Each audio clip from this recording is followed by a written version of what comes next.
And Kwe greetings to you. Kwe is Algonquian for hello.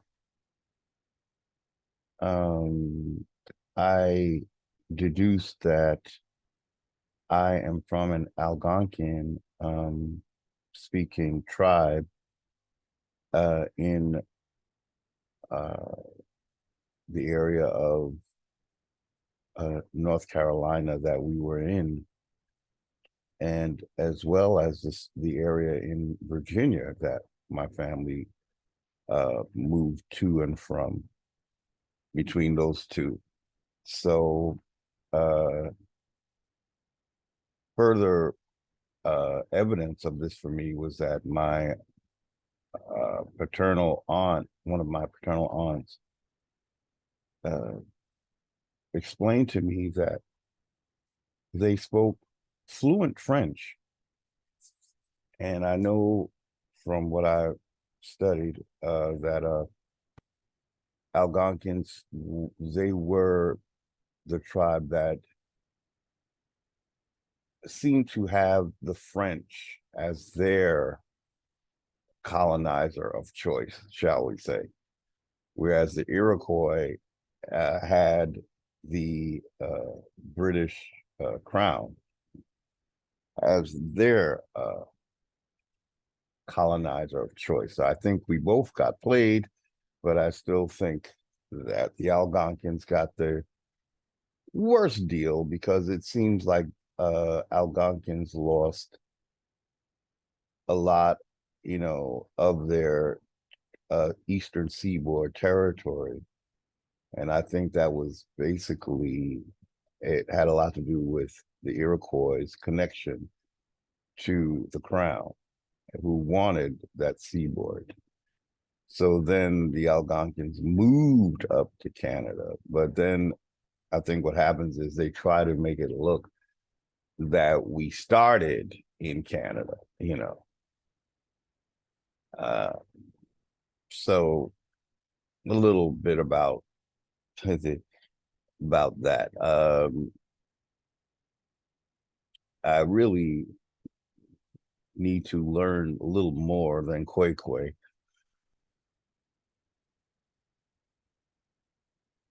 Um, but today, what I would like to do is to begin to break down sovereignty in the eyes of the federal government. Uh, I I think what we will see is that there is no real sovereignty within the federal construct.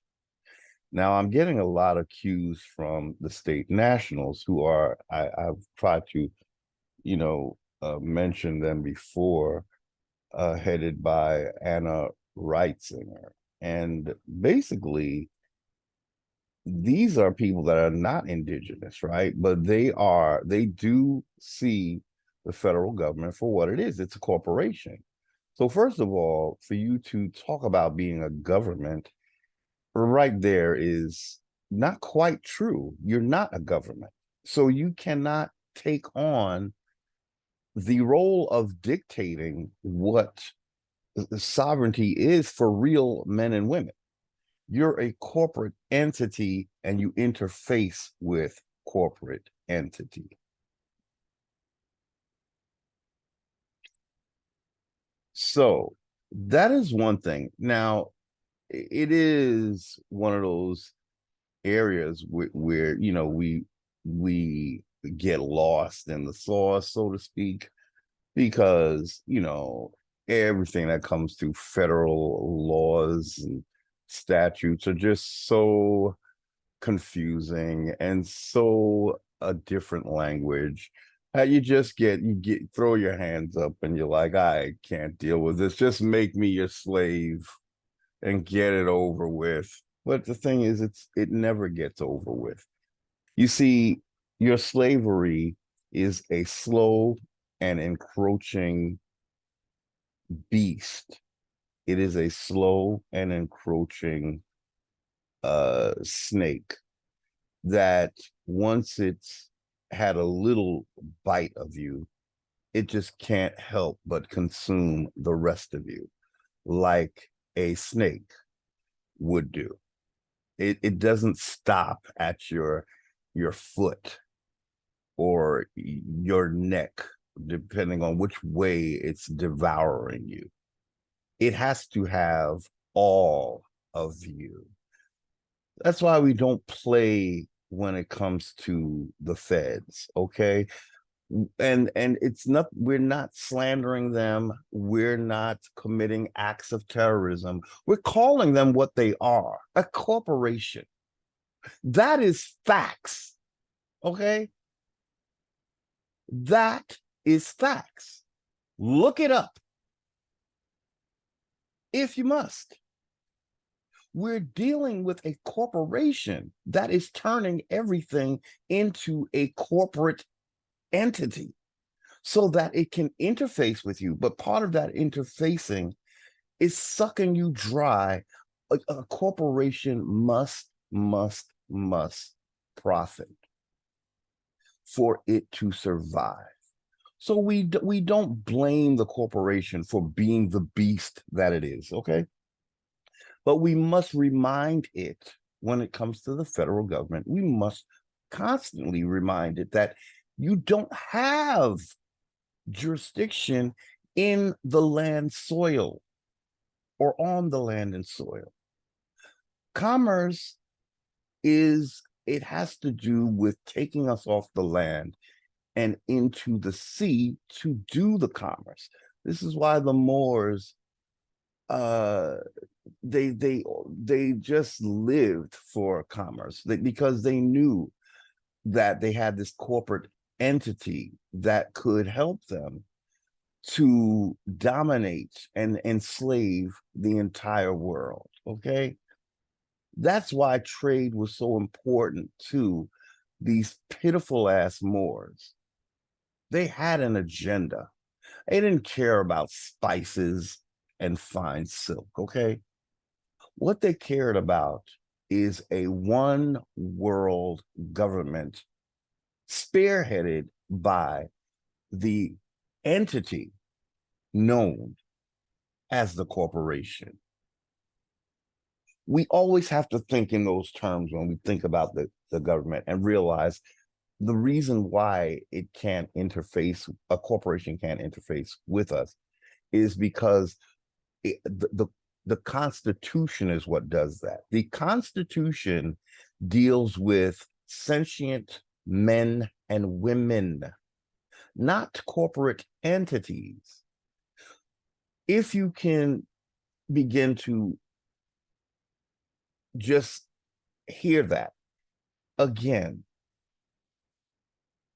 we formulated a document that accounted for your humanity, and it respected your humanity, your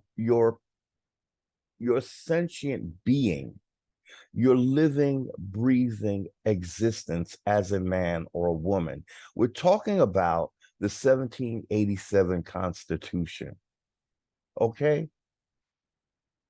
That dealt with you, and that's why you could interface with a government that had the capacity to interface with sentient men and women. That would be a government for the people, by the people. But once you get a corporation in your seat of power, it has to now transform you into a corporate entity just to deal with you.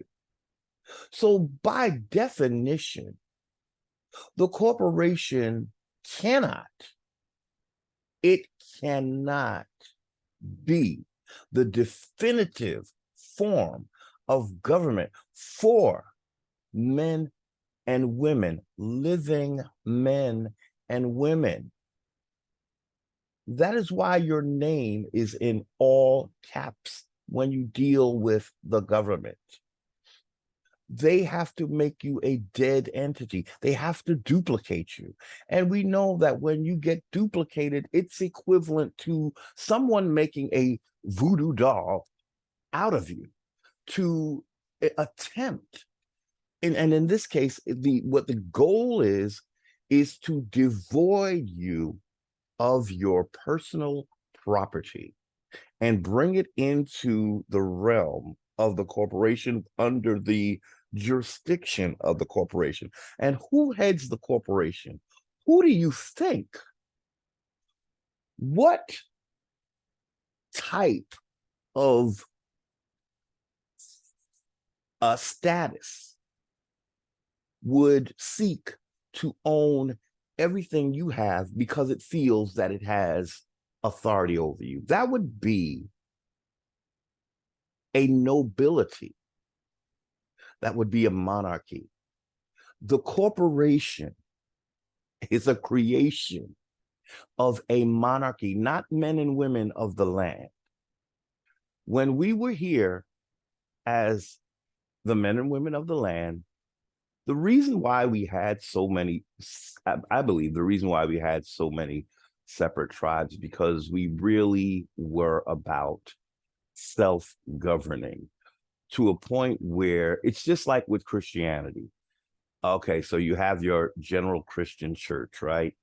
But then you have the Baptists, and you have the Pentecostals, and you have the blah, blah, blah, the blah, blah, blah, right? The similar thing was going on, I believe, from what I understand and what I'm, seeing is tribes. That is why we broke off. We had choices. In a corporate construct, your choices are very limited because the corporation entity is looking to conform you to its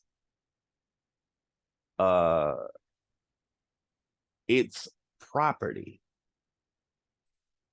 It's reshaping you, it's molding you. And now you have mass, commercialism. You have a TV that is prompting all of us to be seduced by Flo with her progressive insurance eternal sale, so we must get our minds out of the corporation, because all it's doing is creating an entity that belongs to a monarchy as well as the Catholic Church, the universal church. That is another entity that seeks to have all people under this one what do you call it, ecumenical authority of the church. It's now the church is assuming a role that it represents God, and because God created mankind, or that the church has a dominion over all people, over all lands. Now, you don't have to be Catholic for the Catholic Church to assume ownership of your soul. That's why it's called the universal church. Okay, that was everything the Moors touched, because we better get real with who the Moors really are. And if you're not a monarch or a high priest, you're not truly the authoritative type of Moor, because that is where that is their claim to fame, is they must have seats of power, because they're only interested in domination. Everybody else is just their little lackey running around trying to make everybody else a red hat. Okay, we have to start looking at the white crown, okay, and the white status. Now, this is not a diss to Caucasian people, because I'm never looking to diss the Caucasian people when I know who's running the show. I keep it 100 with myself when I say to myself, what was the race of the man who came to North America and brought the corporation, basically, the East Indian Corporation. What was his race? Was he a white man? No, he wasn't. What was his status? He was a king. Is that enough authority over white men and black men? Yes, it is. Any man that is not a king.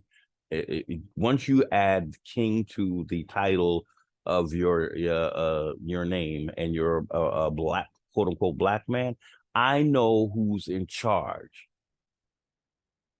Now we can look at the presidents and we can look at Congress and all of that.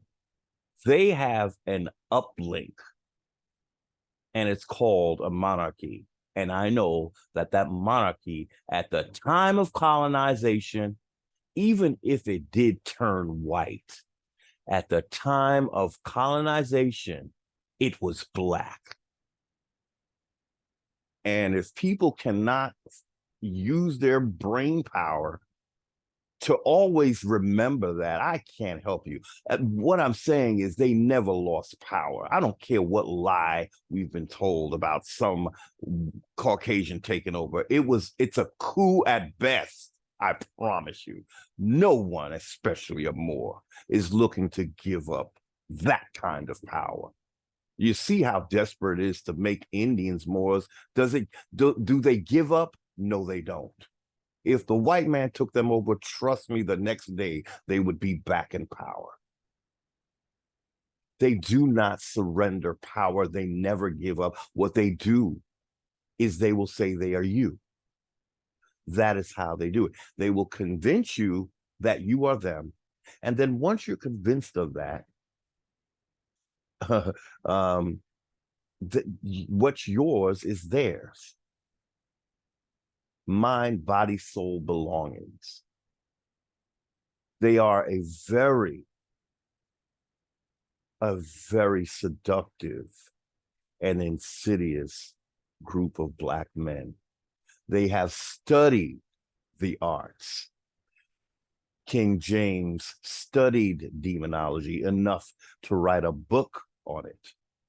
So this man is going, he's not just studying, quote unquote, God.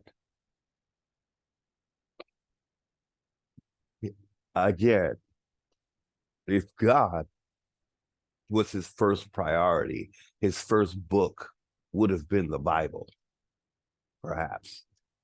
Well, that's debatable, but we're just going to go, with the appearances of things. What was his first book? It was called Demonology.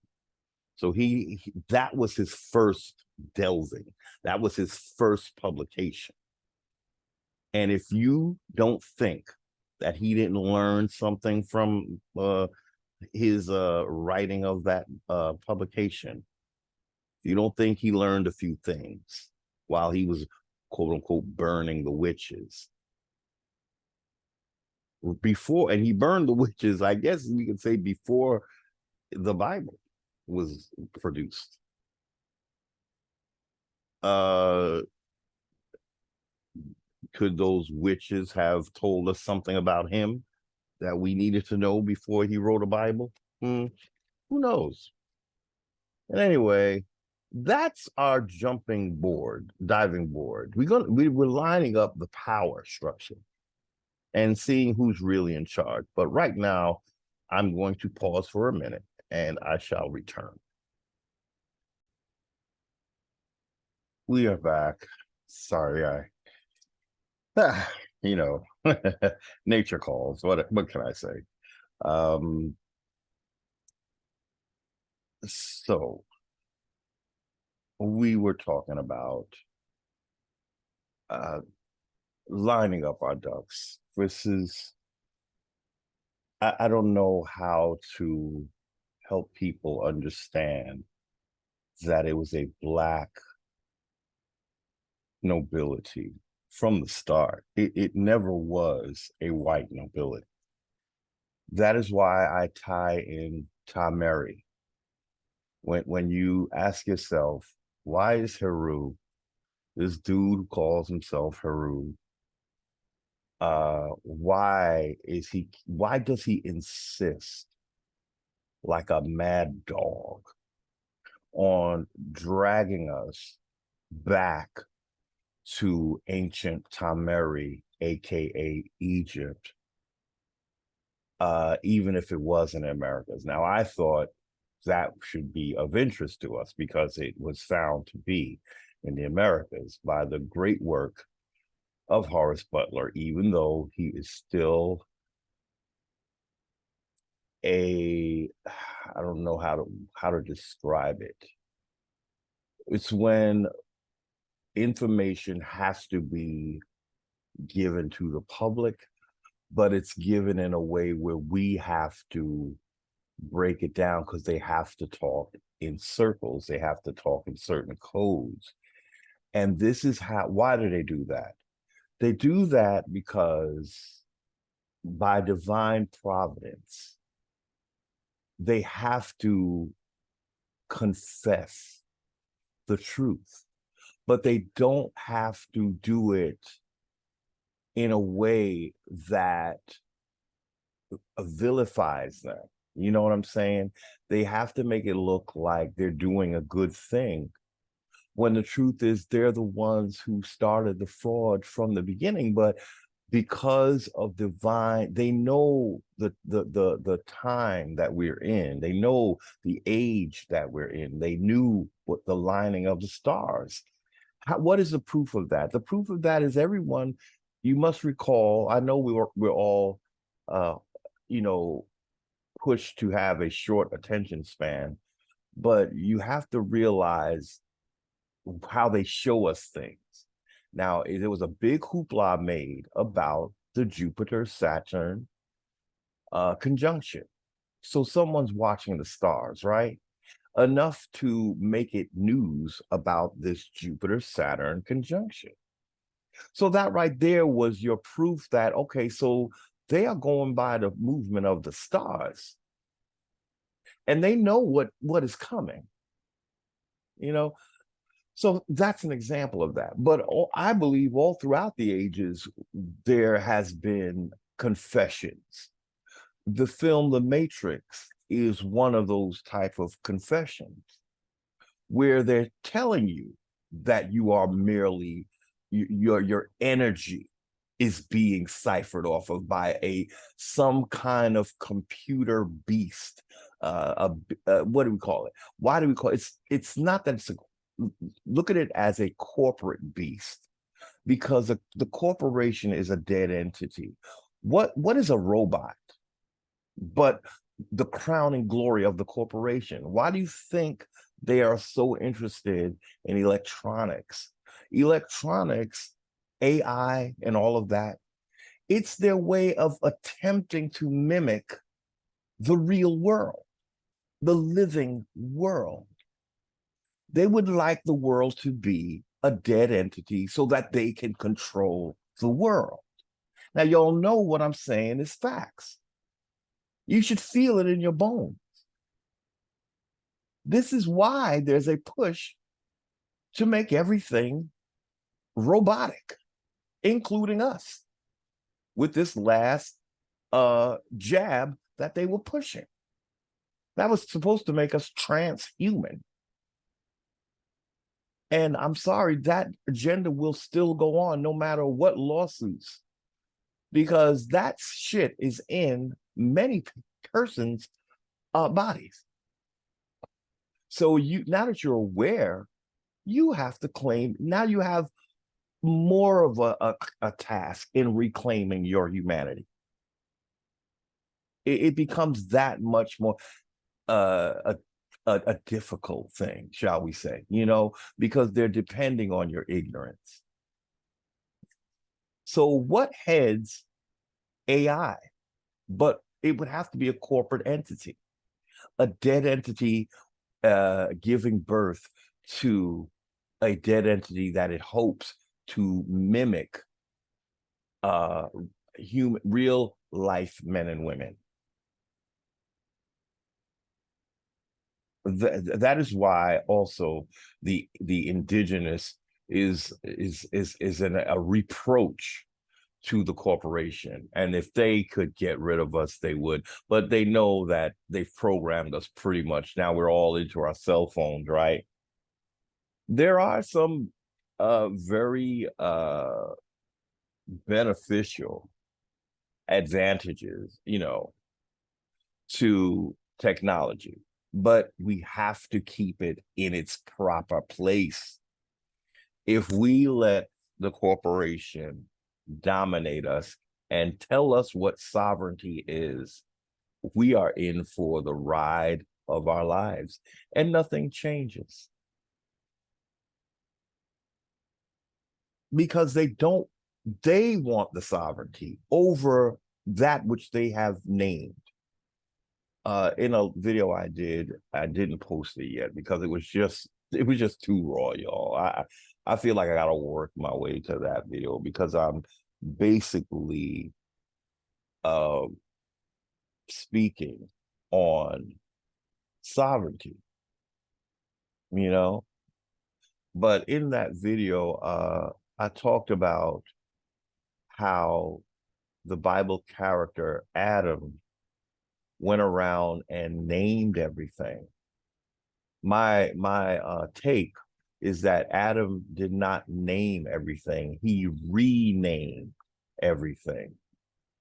And in that video, I said, the flood is an analogy to a corporation committing the crime of press ganging, bringing the sea jurisdiction onto the land. Thank you, Anna writes in her book, You Know Something is Wrong When. There's just a lot to learn about the crimes that we are being made a victim to, committed by a corporation that is masquerading as a government. So my take on the Genesis story when it comes to Adam is that we're talking about the destruction of the real world of men and women by a flood. I think the flood is analogous to a corporation taking over the land. And now we could look at Adam as the first AI, perhaps. Why do I say that? Because if we go with what the Moors are telling us, they are the ones who created Adam. I learned that from the book Yaqub, Father of Mankind. That's where the priesthood is telling us what they've done and trying to make it like we were them and they are us. They're telling us what a quote unquote black man has done in the world, and then they're appealing to new members to say, you can be powerful like us. Look what we did. We created the white man, and we created the Bible, and we created the Quran, and we plan every 25,000 years. That's what made me know what a priesthood does. They even told us that this is only passed down to 12 men in the world. And these are the offspring of the priest. Okay, so they're telling us what they're doing. Again, they have to confess it, but they have to make themselves look good while they confess it. So they will tell you the truth in a movie, but they will make it look like we're on your side. No, you're confessing what you did because you have to. But if we get seduced into thinking that, because someone made a movie like The Matrix, that means someone is fighting against the Matrix, taking over. No. They're just telling you what their intentions are with you. And they give you, another thing they will do is you will appear to be the victor in the, it's so romantic. Neo, one white man just he saves the world again. That's their Jesus. That's, again, we're going back now. They created Jesus as well. The priesthood can create a deity on the drop of a dime. Okay. So what is Jesus essentially? He's a creation of the priesthood, just like Adam is. So back to Adam. What does he do?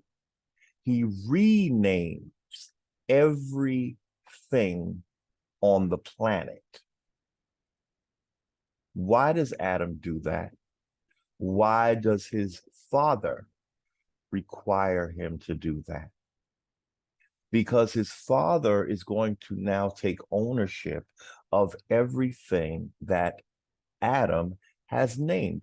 Because when you name something, you have the dominion over it. When you create it, you have the dominion over it. So that is why God created Adam. Now, once we have one man that is going to rename everything, you have basically genocided all men that have named anything before Adam did. Who would those people be? They would be the indigenous. They would be the indigenous Americans who first named everything on the planet. So the priesthood now has to reverse that spell. And they're telling you it's a spell, because now we're being told that Adam named everything. So they've created a jurisdiction. So you didn't name it, Adam did. But you know what? If Adam can do it, so can I. So can you. I now understand the power of language. It has to do with how you interface with the person, place, or thing. If you name the person, place, or thing, you have dominion over it. The legalese in the legal system, that is another form of renaming and redefining already. So the Crown Corporation what do you call it? Code law. It is a bold one because it actually uses words that are not necessarily legal, but they redefine what they mean. Like a person, that's the most common one. It always comes to mind. In the corporate world, the corporation is a person. In our regular world, a person is only a man or a woman. But the corporation has cast the word spell. They're including a dead entity among the living. So now when you say a person, it could be me, you, McDonald's, Amazon, the government. They're all people now, or persons. They've been given life and they've been given a voice. But who's controlling their voice if they're a dead entity? That's going to lead you back to your whatever monarchy is at the top of that corporation. If they create it, it belongs to them. If King James created the East Indian Company, and as far as I know, that's the first corporation that was on our, if someone can look that up. But as far as I know, that's the first sign of a corporation on our land. So his model becomes the model of our government. It's a model. So it starts off as trade and commerce, but it ends up being a government. Why would we want Amazon to be our government? Can we imagine the problems we would run into having a corporation like Amazon dictate our quote unquote God-given rights? Can you imagine the issues that we'd run into? First of all, Amazon, although it's not a person, it is acting like a person. But what is the difference between Amazon and you or I? First of all, they have a lot more at their disposal in terms of resources, right?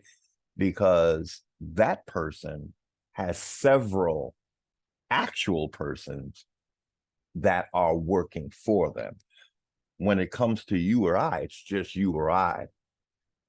And we're not organized into a corporation like Amazon that has a president, a CEO, a telecommunications department, finance department, a legal department, everything you need to be a corporation, right? So it's a bigger person than us, and it's a much more resourceful person. So we already are dealing with something that's not quite like a man or a woman. So just by design, the corporation as a government, we're already on unequal footing. Not to mention that who owns the corporation in the case of the government is a monarchy. That adds a whole other dimension because most of us know, we're not seen as royalty, right? So you have not only a much bigger person, but that person is also a monarchy. Do you see the power disparity between the two? Do you see why we don't want a government that is also a corporation that is also run basically, or the creation of a monarchy? And if the monarchy created it, they have dominion over it.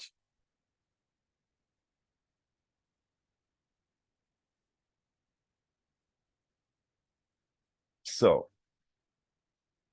that, I hope that makes some sense. I feel like, I don't know, lately, ever since Reeducated, I have to say his channel name again, ever since Reeducated TV video, I feel like, I've been very, I'm, I just haven't done this many videos since I started doing videos. But what that video did for me, and I should link it since I talk about it so much, it let me really get real and clear about the influence of the Moors. America was not included in that Moorish world. But why would we not want to be really a part of that Moorish world, except for their creating the Inca and the Aztec, who are very late date Indians, where the Maya are a little more ahead of the two. But the Maya, I'm going to go ahead and say that I think they are having an influence, a Sumerian influence, because they both appear in history in that 20,000 BC time frame, the 20,000s, I should say, like 20,000, 29,000, 26,000 BC. That's when we first have uh, I want to say a new breed of uh, people on Earth. And I really do think that the Maya are more in common, or more of a Sumerian influenced culture. And again, I was saying before, and I didn't finish the thought. Tameri is where the crown and the monarchy began. So that is why all of this traces back to a quote, and it traces back to America. The what we should know with Tameri being an American civilization, that means the crown started in the Americas, and any descendants of would be those first royals that were in the Americas. So technically, the Indians are the bloodline of the first royal civilization on Earth. The first royals. So that is why the Moors had to go outside of America. We cast them out, and so when they go out now, that they the reason why we cast them out is because they wanted to dominate us as a single authority, but that required the desecration of the deities who were seen as our ancestors. Now, the deities weren't just some foreign, they were our ancestral deities. So we weren't allowing them to do that. And they wanted again a singular power to dominate all of the Americas. Because we didn't allow them to do it here, they went out, and the first great thing they have is the Mongolian Empire. That's their first great thing after the Roman Catholic Church. The Roman Catholic Church, actually, now let me think about this. No, that's incorrect. The Roman Catholic Church was sort of on the cusp of the BC AD uh scale, point on the scale, on the timeline. The Catholic Church was just before well, yeah, because BC, that's how you know, because after Christ, right? So that means the Catholic Church is a little before Christ, at least 33 years if we go with the age of Christ, I guess. I don't know. But so yeah, the Catholic Church, it was after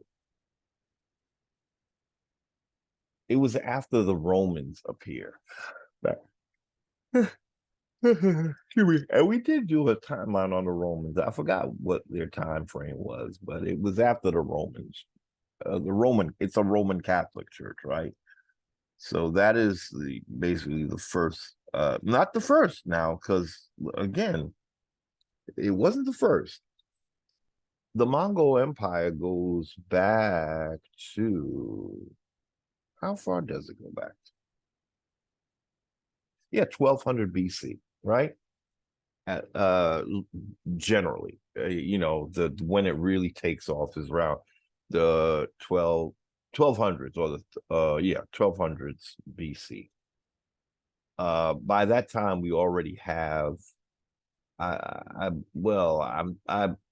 the best of my knowledge is that Sumeria was where you have a different race of people on Earth. The Sumerians were a slightly different race of people. I believe they were the first East Indians. Yeah, because that was the area they were said to have been in, was the Sumeria area, which is now like the Middle East area, basically, and East Asia, right?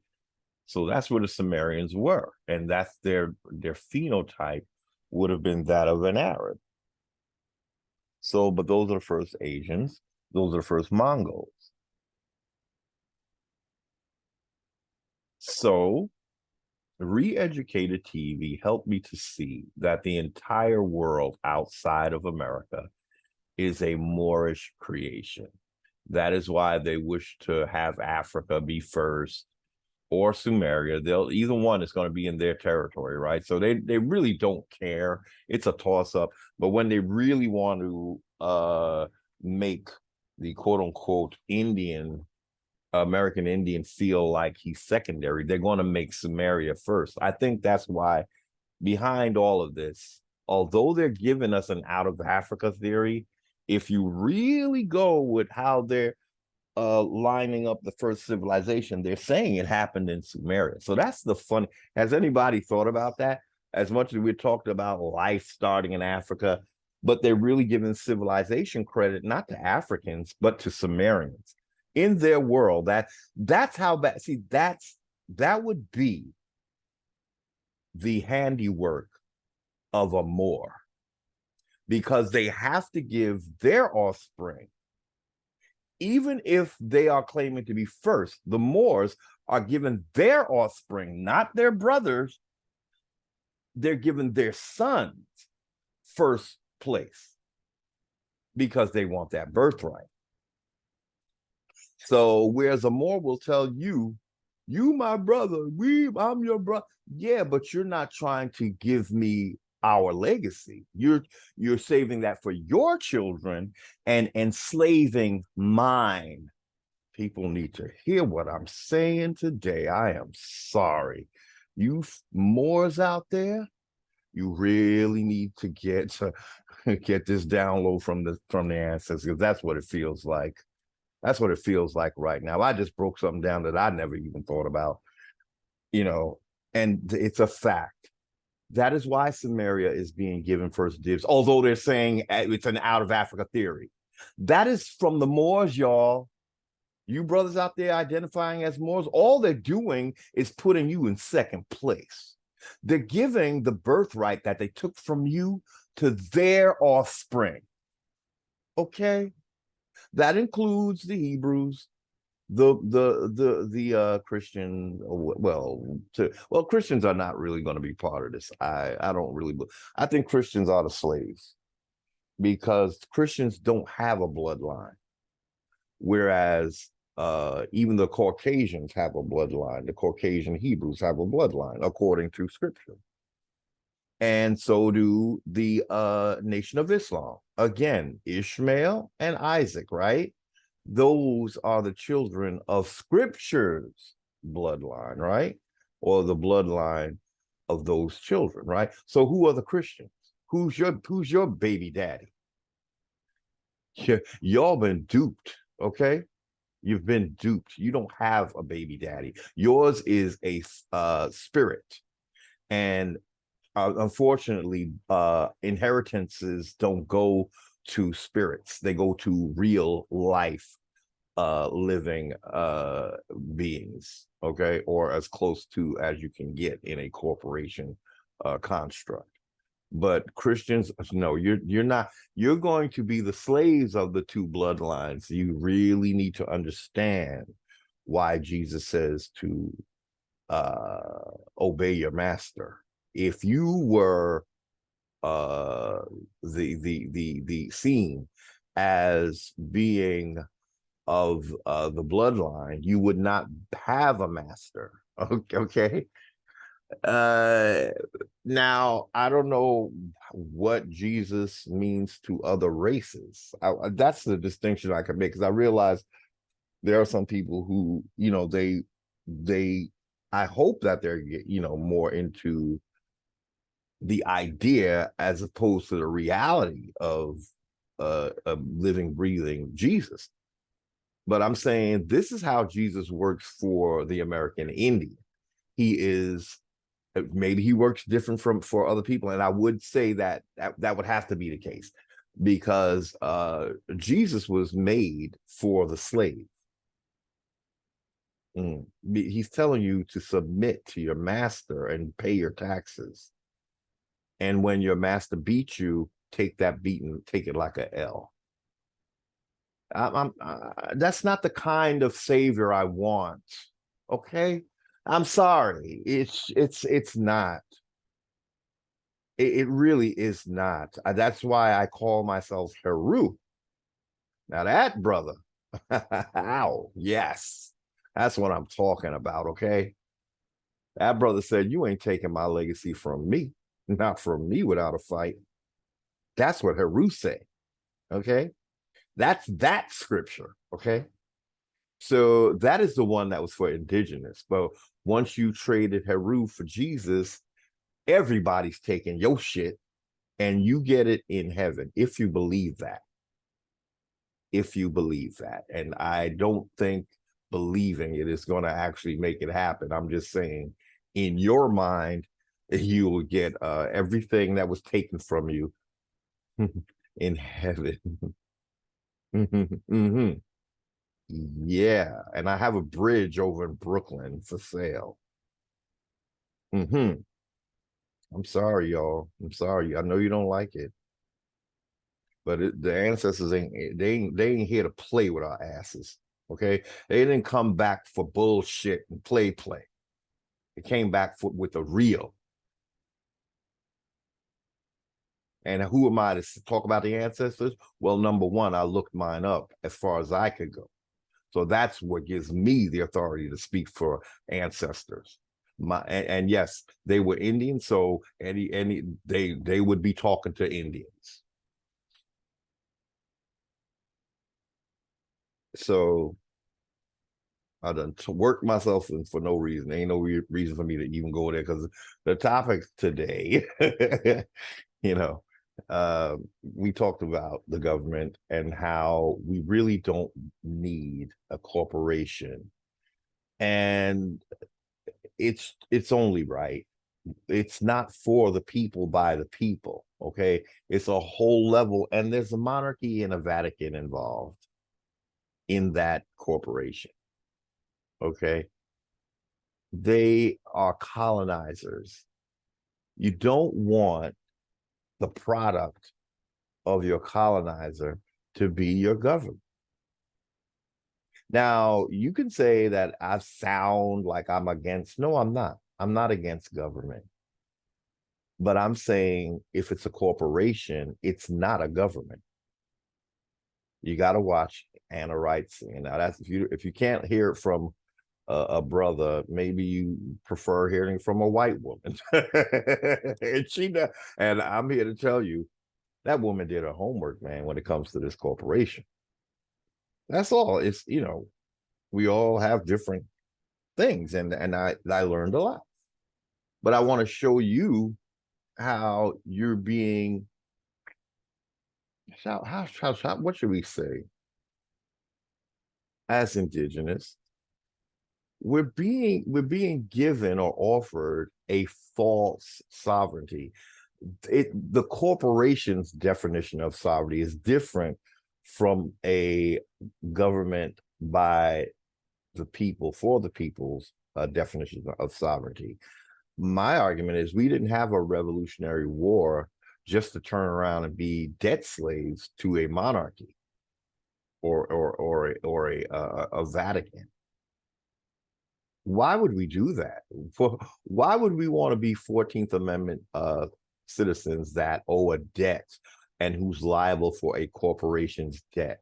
That's like working for Amazon and they tell all their employees that everything that we got, every mess we got ourselves into, you have to bail us out with your check. So you don't get a check, really. I mean, depending on how big this damn this debt is, wouldn't that infringe on you? If you're liable for paying the debts of Amazon, that's what a 14th Amendment citizen is, y'all. Read it. Read it. You shall not question the debt. You shall. So you're a slave. So again, that's like us working, flipping burgers at McDonald's, and the CEO of McDonald's calling a meeting and telling us, look, McDonald's has debts all over the damn world, and you employees are going to pay it. Why? First of all, if you're a corporation and I'm just working for you, you're supposed to pay me. I don't have anything to do with your debts. Oh, that's another thing. Don't corporations pay their employees? So we have a big old corporation, right? They don't even pay us, y'all. You a corporation, government. if you look at us as your little employees, ain't you supposed to be paying us? Oh no, that's right. They made us little franchises, but they're still taking from us. So that's okay. So in that example, it'd be like, oh yeah, that's what it is, basically. So I made you a little United States, little Shanika Johnson. Uh you're a little corporation. So your existence means you have to pay me to use my friend. See, we're paying the corporation to use their franchise because they made us a franchise. Okay. And so we don't have we don't have an wages, we have an income. The corporation sees your money that you worked hard for as their income. So they have to profit off of that. You have to you're using their little franchise, right? So you're paying to be a franchise. So I guess that's more like it. We're not exactly employees, but we're more like franchises. Which again, in a real nation or a real life situation, men and women are not going to be seen by a government for the people, by the people, as owing them something to pay their debts. There wouldn't be no debts, first of all, because they wouldn't be doing shit that we didn't tell them not to do, that we told them not to do. Okay. They wouldn't be doing that shit like our corporation does. It goes around and does whatever it wants to do, and we just sit back for the ride. That's not even how a nation would run, a real nation. So just some thoughts on the corporation. Okay. So let's look at this and see what we can get out of this. I want to share my screen. Okay. So we've been talking about sovereignty. Yes, this is from Wikipedia, but it'll do for now. So what we want to do, actually what I want to do is print this so we could make it bigger. Now, where's my printing apparatus? Um, yeah, I like to be able to expand this so we can make it bigger. So let's see if we could make, usually you can print from Wikipedia, but for some reason they're not, excuse me. Some reason they don't have, excuse me, excuse me, a printing feature on here today. So let's see if we could use our print friendly. Is that it? Not available anymore. Why? Okay, so let's wait. What'd you do with my print friendly?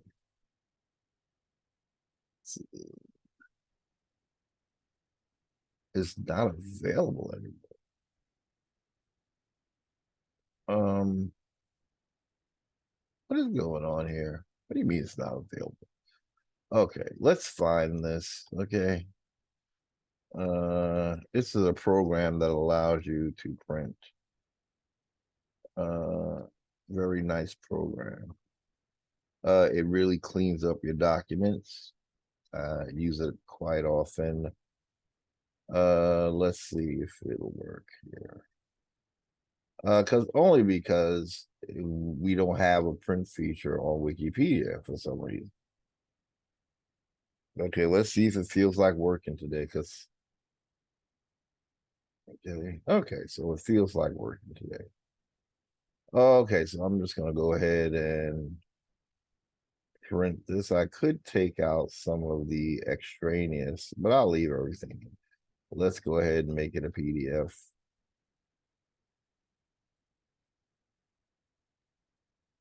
Okay, and there she is. Okay, so we're gonna open that.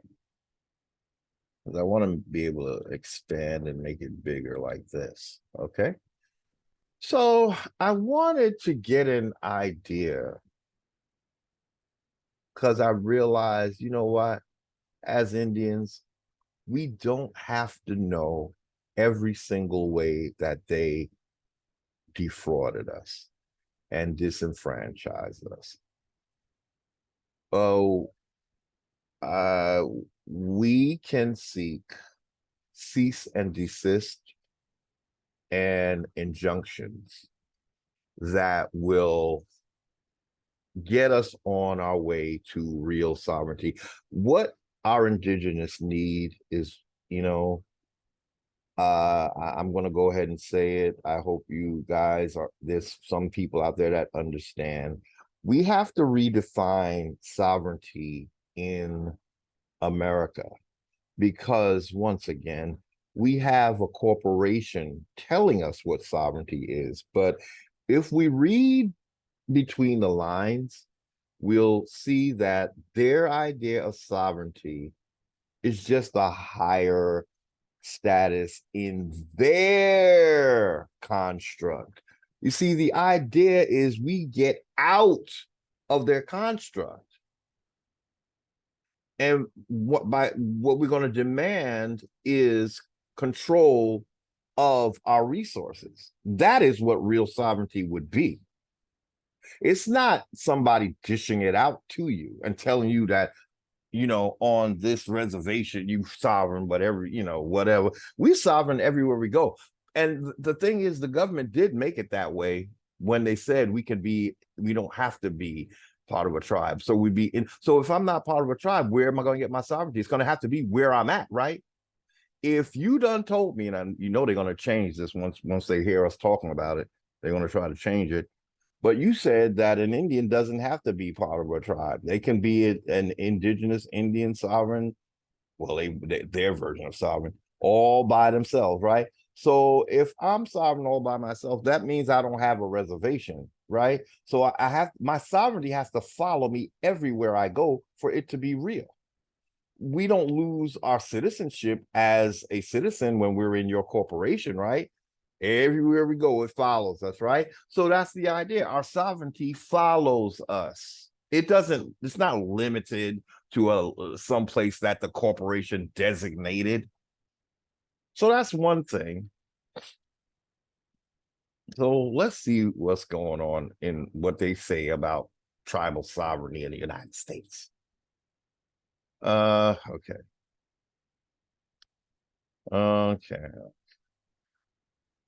Let's start here, and we're just going to read and see what we can pick up. We don't have to know all the ways they frauded us. We're just going to read and see what stands out as we read. Okay. Tribal sovereignty in the United States is the concept of the inherent authority of indigenous tribes to govern themselves within the borders of the United States. Okay. That doesn't sound bad. That sounds good.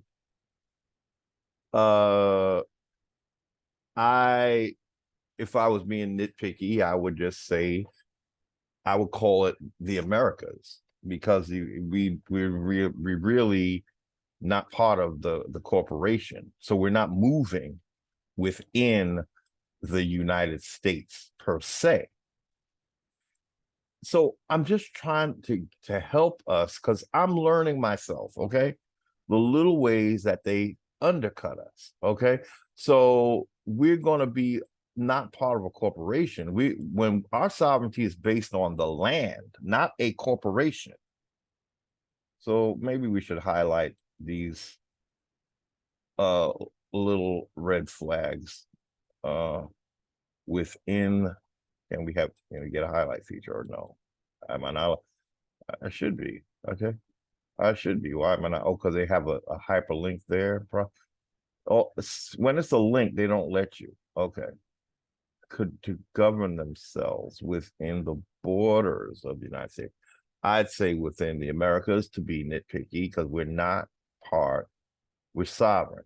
So we're not part of the United States. That's my first red flag. Originally, the U.S. federal government recognized American Indians, so we got that right. That's nice. American Indian tribes as independent nations. Yeah. And came to policy agreements with them. That's how you do sovereigns. That's the only way. We don't There's no other way. We got to think about when America deals with, say, China or Russia. It's going to be only through treaties, right? That's how we begin to see what sovereignty looks like. Okay. Okay. It's via a treaty. Okay. It's not benefits and privileges. America doesn't give welfare to Russia or China, right? Okay.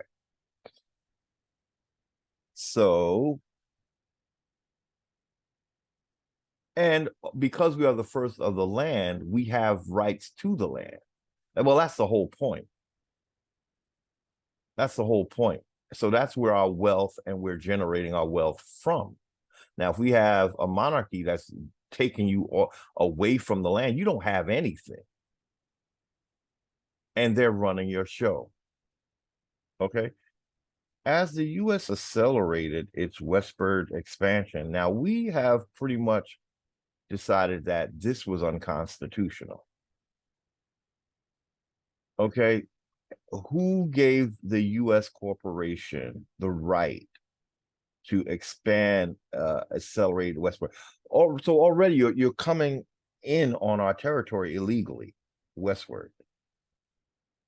So you're already starting off wrong.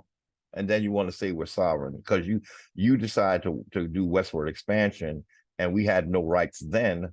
But now that you come, now you're saying we're sovereign. So already this is looking really crazy to me. Okay. That what do you call it?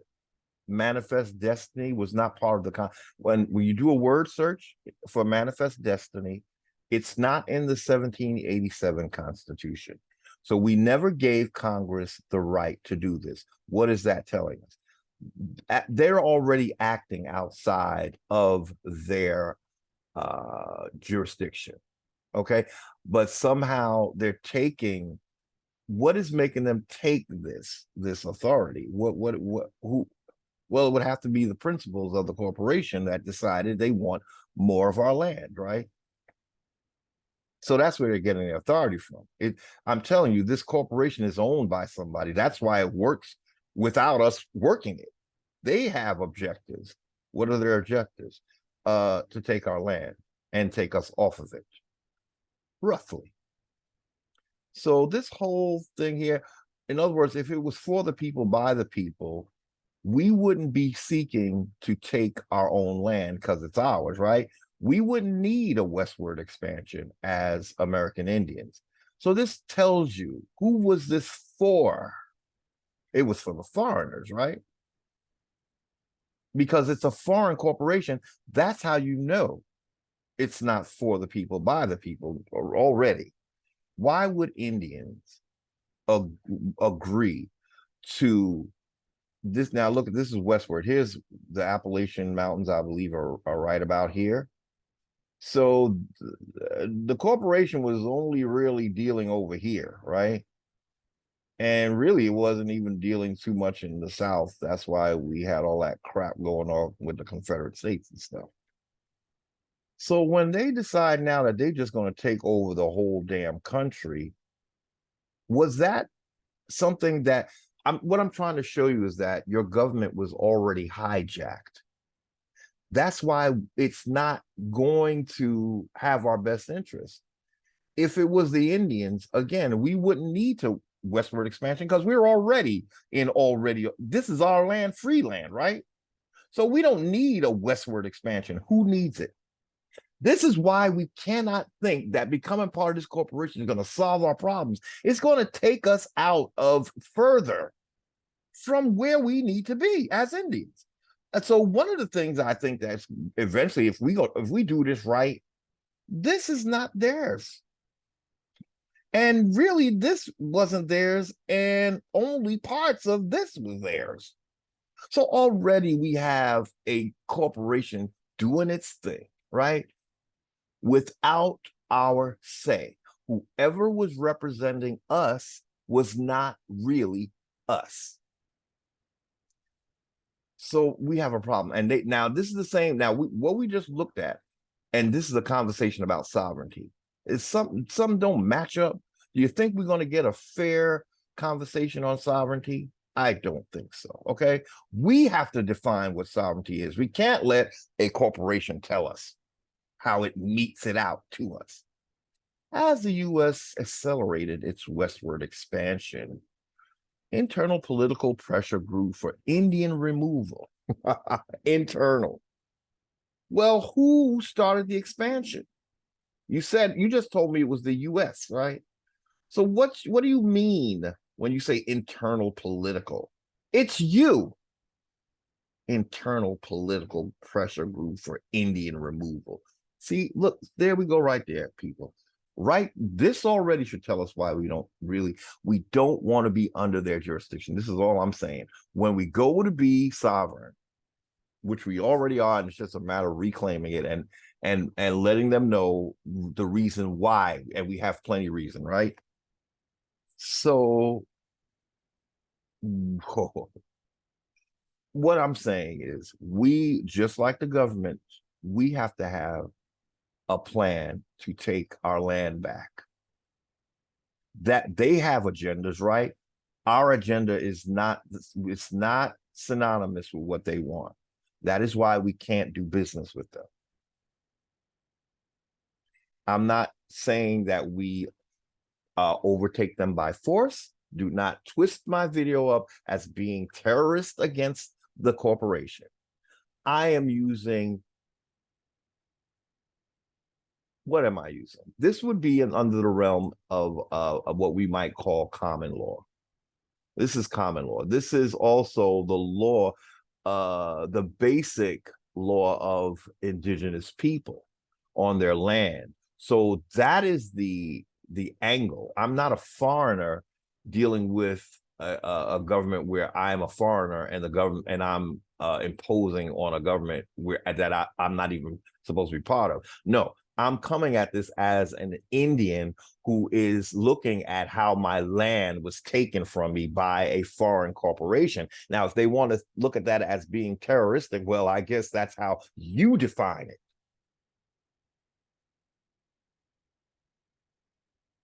As the U.S. accelerated, I don't know why I keep reading this. It's just pissing me off. But the pace of treaty making grew nevertheless. So they was throwing out them treaties because they knew they were going to break them, right? Once they made us United States citizens, if you notice, that's when treaties stopped happening. Why? Because you don't have to treaty with your slave. I'm just breaking it down with that language, okay? Because just making it plain. Keep it simple. So in other words, they went into a frenzy making treaties just so they can get what they wanted, right? So they made a bunch of treaties with all these Indians. Wow, we need to look for that's another thing we have to look up, family. In other words, they have an agenda. We have one too. Their agenda is to continuously steal from us. Our agenda is give me my land back. I'm not taking anything from you. I'm taking back what belongs to me. That is not an act of terrorism, y'all. That is an act of justice. That is an act of birthright.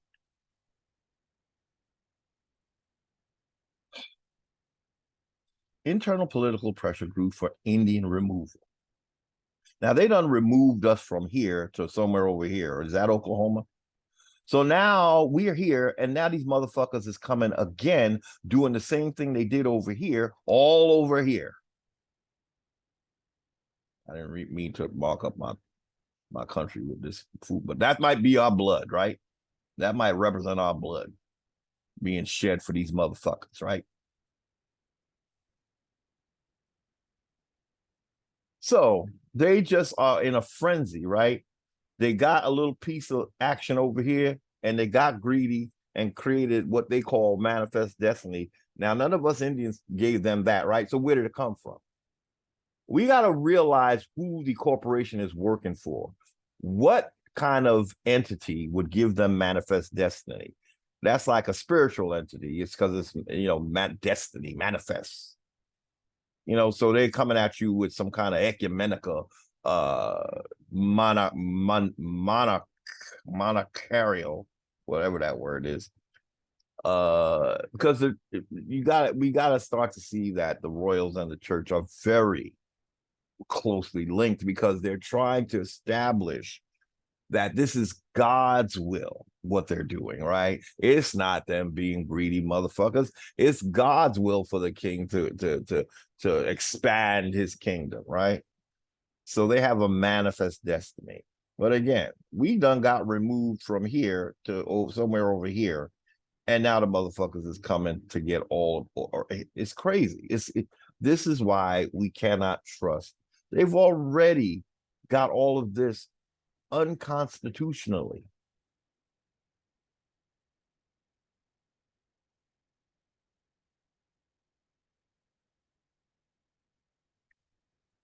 So think about this now. We are said to be not taxed, right?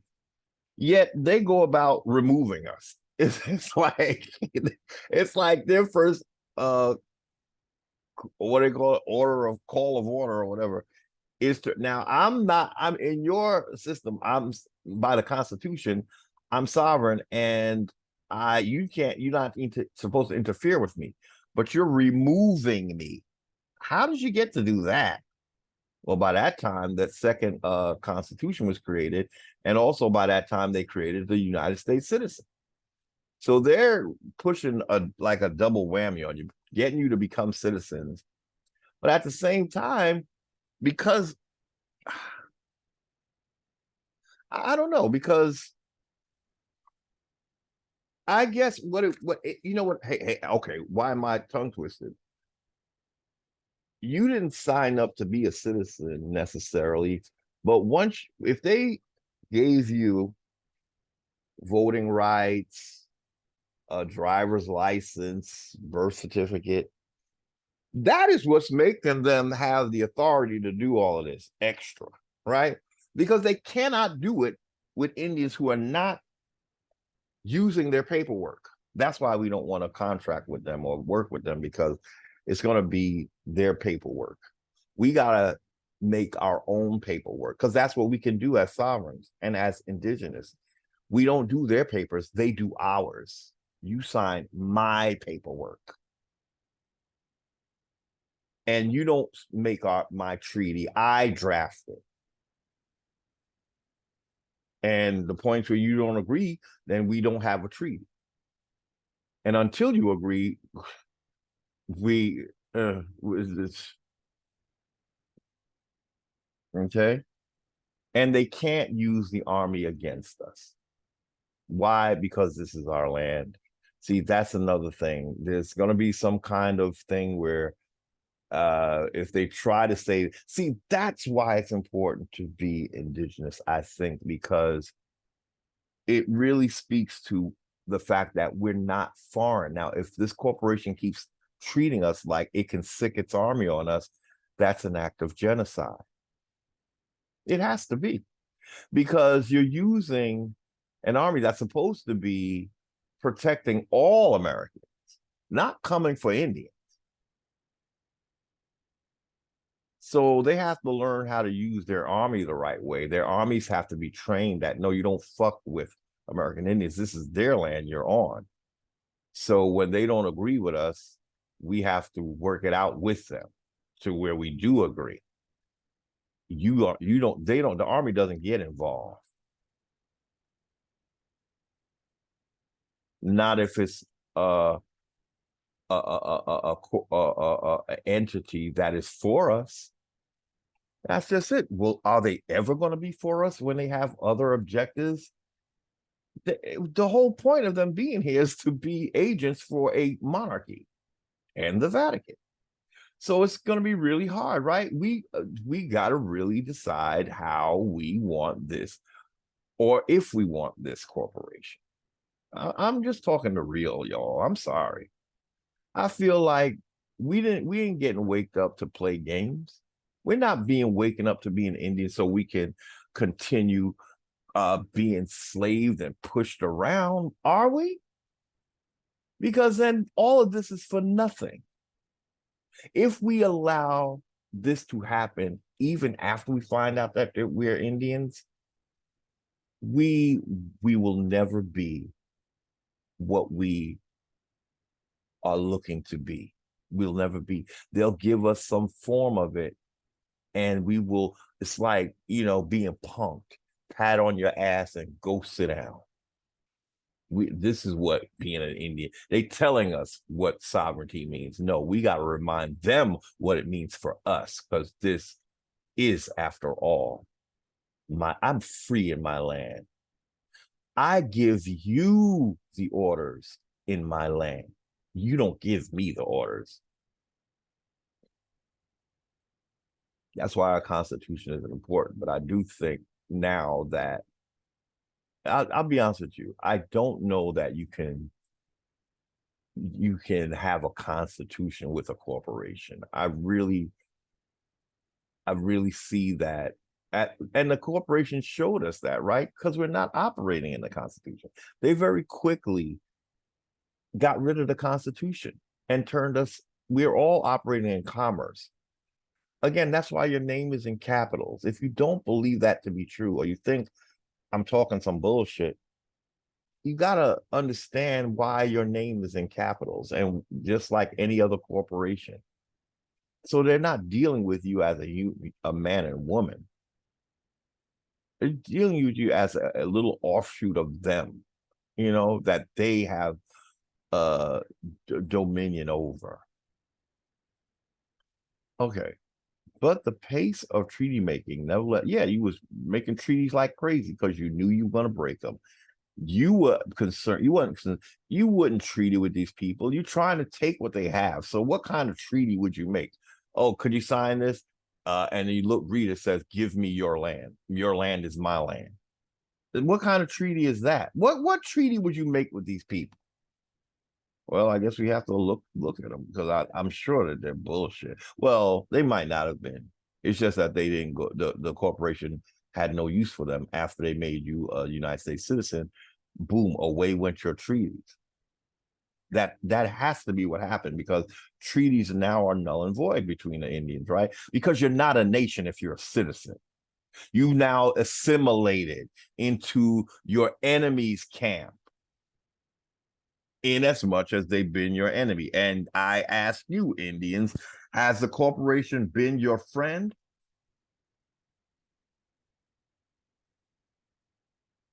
Do you think now that they're trying to be your friend?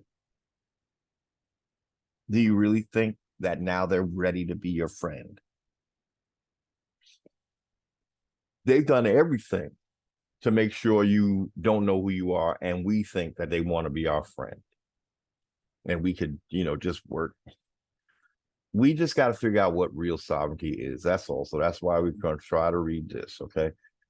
Okay, so they started making a bunch of treaties so they could take your land. Okay, let's move on.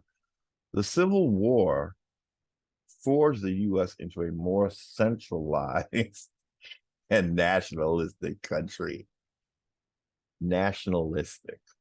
Can a corporation really be a nation too? Is Amazon a nation?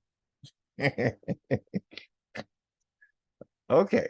The Civil War forced the U.S. into a more centralized and nationalistic country. But okay, what is the nation? Because you're on American land. So if for you to be nationalistic in America, you're going to have to want to leave the Indians as sovereign. So what nation are you nationalistic to? Is it Great Britain? It would have to be, right? Because they ain't doing nothing for the nations, the Indian nations here, right? You just move out the way. Move, bitch, get out the way. Right? So how is it nationalistic? You see how the corporation has a whole different definition for everything that we would define, the way we would define things? Fueling a full-bore assault on tribal culture. Yeah, so how can you be nationalistic and have a full bore assault on tribal. So it's not about our nations, is what. So then, whose nation are they fighting for, y'all? You answer that question. You answer that question. I done told you the king that came over here, right? Where did he come from? What was he bringing? Church, right? A Bible, right? So it was him and the Vatican, right? Because they sure didn't stop him, did they?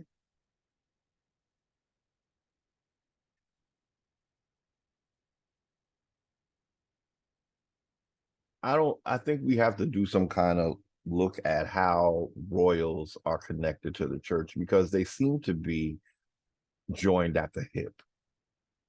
It seems to me that everywhere a royal goes, there a church follows, or vice versa. But they're definitely working together. And what is the church doing? This is why I say that these are the babies of the priest. The church is recognizing the nobility as nobility. Well, that's their offspring. That's where the connection is. The nuns and the priests, when they have babies, they call them kings and queens. Basically. When Akhenaten got his ass kicked out, it wasn't just him that went. It was the Amen priesthood.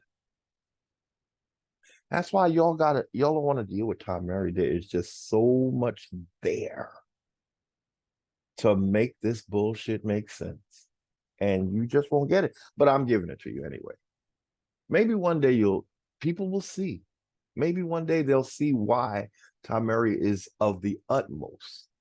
That is how royalty moved from America to Africa and Europe and everywhere else. It came from America. That is why Tom Mary is so very important to indigenous. It tells us that the throne is America. But a lot of us want to put our stake in Sumeria, Atlantis, right? Mu, Lemuria, all sea jurisdictions has more written all over it. They want to take you to the bottom of the sea to get your birthright in Atlantis. What good is Atlantis going to do you now? Can somebody answer that, please? So then why the fuck are we talking about Atlantis? We can't even get it right on land. How the hell are we going to do it thousands of miles below the fucking sea? Or somewhere in the sky on another planet. All you're doing when you do that is what they like to do with the Indians, taking you off the land. But y'all like that. You like believing in aliens and the Anuna and the chicken of the sea and the mermaids and things, and what else you got? What was it? Oh, I don't even want to go in fairy tale land. Y'all better stay on the land if you want the land. Once them Moors get you in the ocean, I'm telling you, they're going to tell you everything about what happened. And that's what happens when you put yourself in as a chicken of the sea. Then the Moors are going to come in and tell you your whole entire history. Now, you don't have any records. You don't have any genealogy. All you got is some nigga telling you how you again, in my last video, I said, why would you want to be part of Atlantis when part of Atlantis' story was that they were destroyed by like a god given destruction. You know, I wouldn't want to be part of that shit. Would you, as people out there, they're craving to be something that God cursed to be under the sea? Is that why the Moors need you to be from Atlantis so you can be cursed and they could treat you like you're cursed to make you a slave like they do everywhere they go? Mm,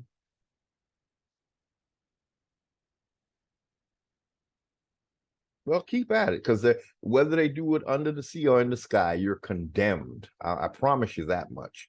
Either your planet was dying if you was on the Buru. Why? Everywhere the Moors put your ass is a place that been condemned, and y'all is grabbing for it like it's a fucking chicken wing.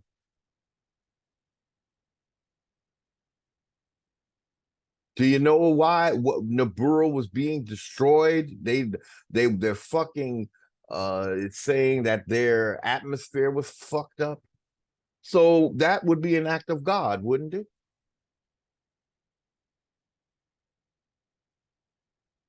Or if not that, it's a bunch of people that are not treating their planet very nicely, and so they want yours. And you're in the way, and they only need you to mine gold. This is why we don't want these Anunnaki stories or these Atlantis stories. They're just talking about themselves and their own greed and their own avarice. Is that the name of one of their cities? Avarice. Their own destruction laden ways. So I done fucked up my own abode in the sky or under the sea, and now I'm coming for yours. And you think they got so much to give us and so much to offer us. I just want to drive your shit to the ground to get at the whatever wealth they can get that's in it. And it's only just to hoard it. They certainly don't want to use it for anything to benefit you or anybody but themselves. Okay, so let's keep moving. The Civil War forged the U.S. into a more centralized and nationalistic country, fueling a full-bore assault on tribal culture. This don't even make sense. How you nationalistic and you coming against tribal culture? Because you're not for us. That says it right there. You're never for the Indian. You came here to bury us, okay, and take our land. That's what you came. That's why we can't be under the authority. We will have to start our own government. Look at this. Look at what they're doing. It hasn't changed. The only thing that made it change is us. If we never woke up, do you think this government is going to try to give us what they took? So is this a time for us to waste what the ancestors have done? Who else would have done it? It certainly wasn't this corporation waking us up. Who did it? Who woke you up today? So are we going to cower and let this corporation continue to do what it's doing to us? And say that once we get under them as an Indian or federally recognized, now we're good? No, we're not. You're still coming for us. How many reservations are out there suffering because they're not getting funding? Funding? I got a whole landmass under my feet. Why do I need funding from you? What I need is for you to get out of my way. Stop hindering my trade. I need to make my own connections with other nations. If I have food, I should be able to sell it to countries and make a profit off of it, not the corporation. That's what it looks like. And it won't be the corporation using a majority of our land either. They get a portion, if any. They shouldn't have any. Let's just be real. They should go back home and we should have our own shit completely.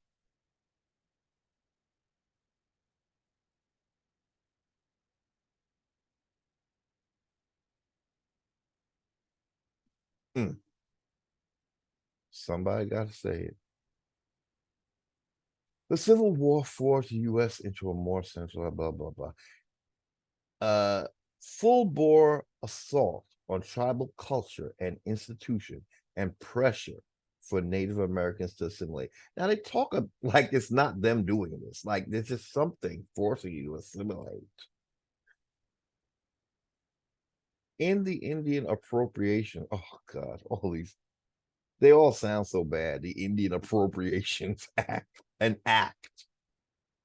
So that Congress is not working for us, right? Anybody that looks like us that's in Congress, clearly, what are they doing?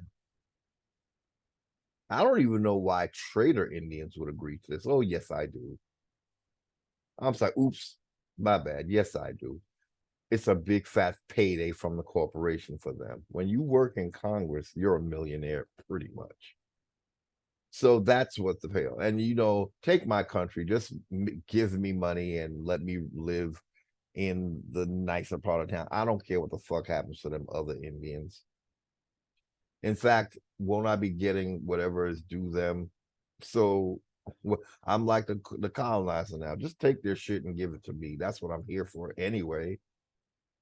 So that's why we have traders. They realize I don't have to work no farm or whatever. I get a paycheck. I just work for the government and get rid of my own people. You know, fine with me. That's good. They good with that. In the Indian Appropriations Act. What kind of act is that? They've been dogging us left and right, y'all. And we talk about, we think now they ready to love up on us and stuff. Well, in the Indian Appropriations Act of 1871, Congress prohibited any future treaties. Interesting. Well, by that time, 1868, they had gotten the 14th Amendment popping, so you don't treaty with slaves, debt slaves at that. In the Indian Appropriations Act of 1871. Now, we have to understand that these acts cannot be constitutional. We are dealing with free persons and Indians. How is the Indian getting so fucked over like this with these acts? Oh, because by that time, they had been putting us, like they said, pressure to assimilate. Pressure. So a lot of us did this under duress, but I think once we signed that dotted line, I think that's when, of course, it gave them the authority. Becoming a citizen actually gave them authority to treat you bad, not good. Becoming a citizen gave them the right to push you around. Can you see that with what we just read? They just said there was pressure to assimilate into what? A citizenship. So now that you're Black and African American, they can steal from Indians and say that they're going to give it to you, but you never get it. First of all, you lost your land. What do you think they got to give you? Fiat? That ain't worth shit.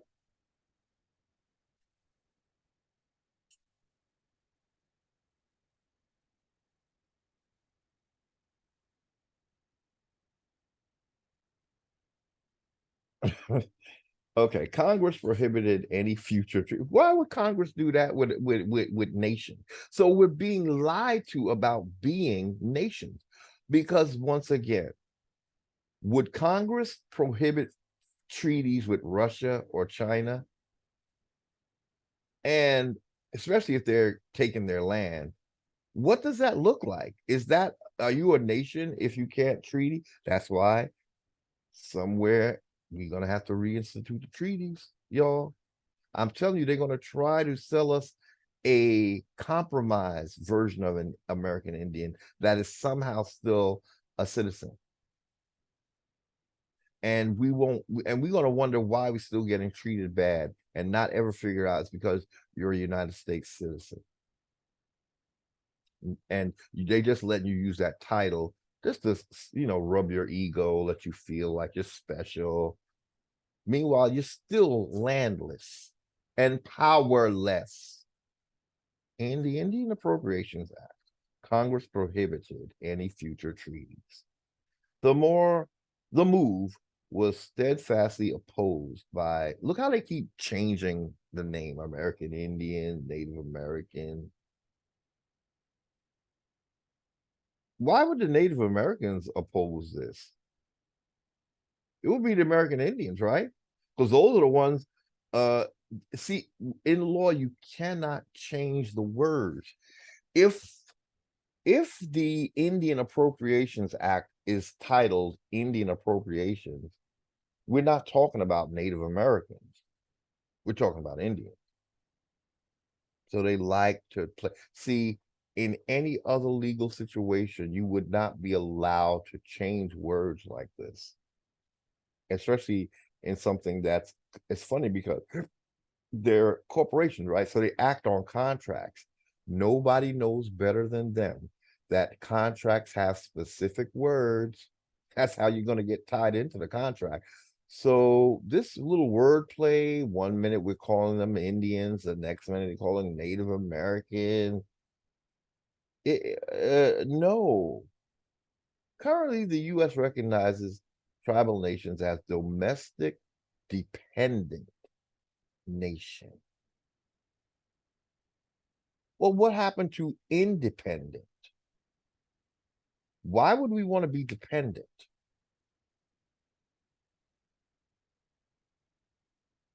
So that's not being sovereign. Are sovereigns dependent?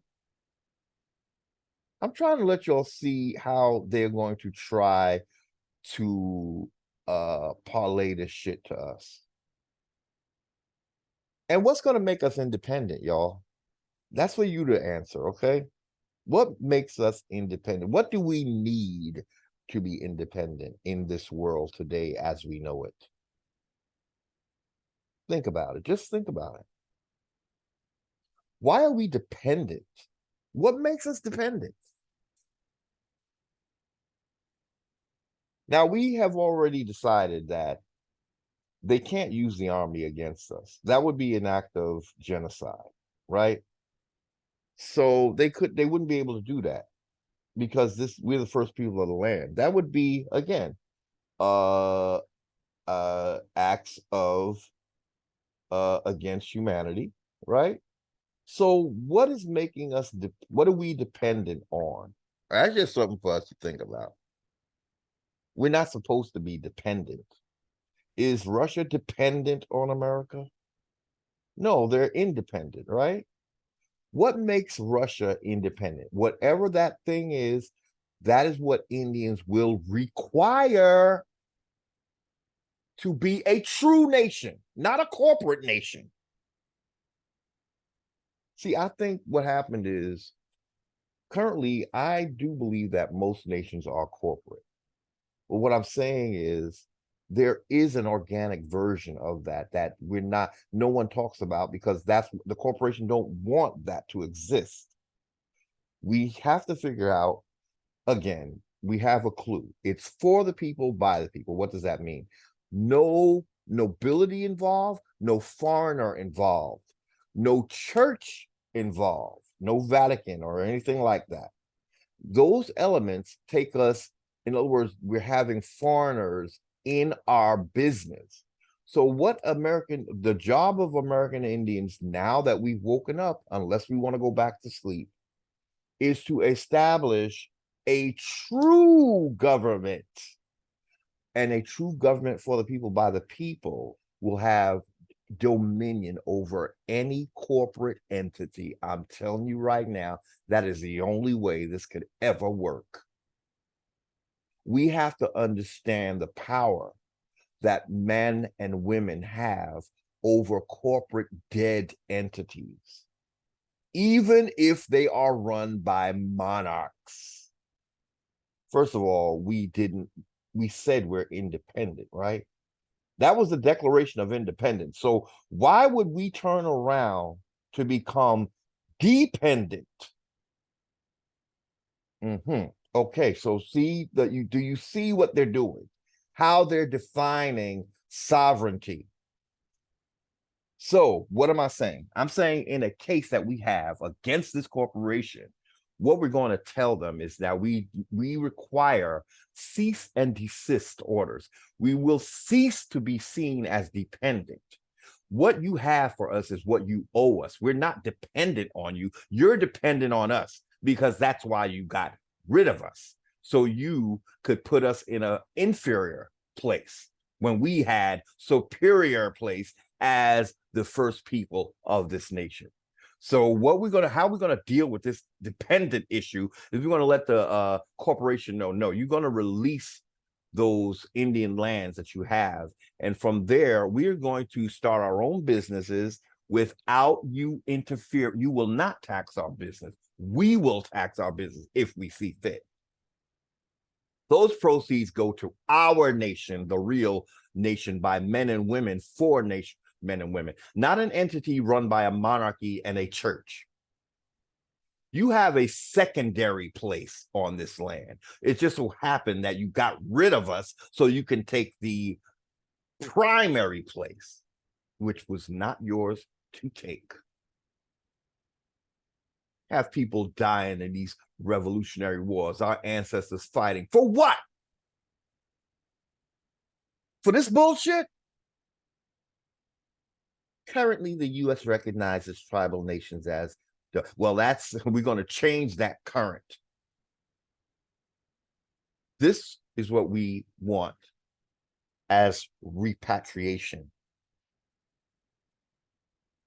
Our real sovereignty, not the one that manufactured and with a little ribbon on top from the fucking corporation. No, thank you, monarchy. You don't give me my sovereignty. It is mine to take. Uses its own legal who do the attorneys work for? Do we have to do the definition of the bar? Whose legal system? It uses wait a minute. So the US uses its own, your own legal system is foreign to us. It is a British, what is it? Accredited register, whatever that is. We should look that up. Let's see if we can look that up. What does you're gonna find all kinds of lies bar stand for?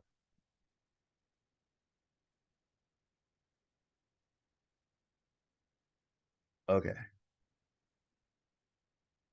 Let's see how they lie. Because I found where they have outright lied and said something. Okay. I did say it right the first time.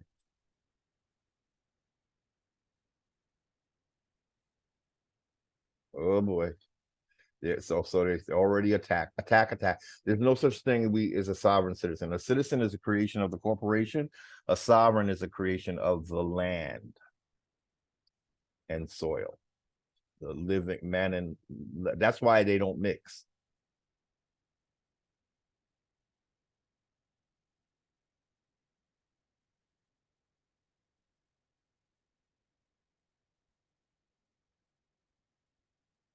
Okay, so this is well, what does it stand for?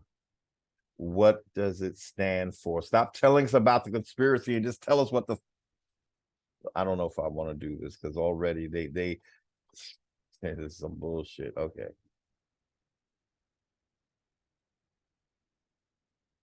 Well, what are you saying? What does it mean? Stop with the bullshit. Just tell us what it means.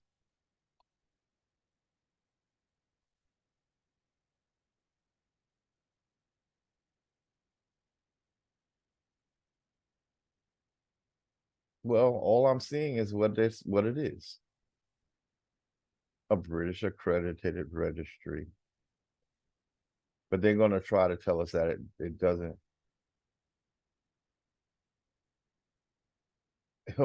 It's not clear. The fact, oh, baby, please stop it with the bullshit. Now you start off talking about conspiracy, but then you don't. It's not clear. So then why do you? How do you know it's not a conspiracy if it's not clear what their origins? Oh, baby, comments. What common sense will do for you? Thank you, mom. Thank you, mom. What does it mean? What? See, this is propaganda, y'all. This is propaganda. So I they're using the term and they're not saying it's not that, okay?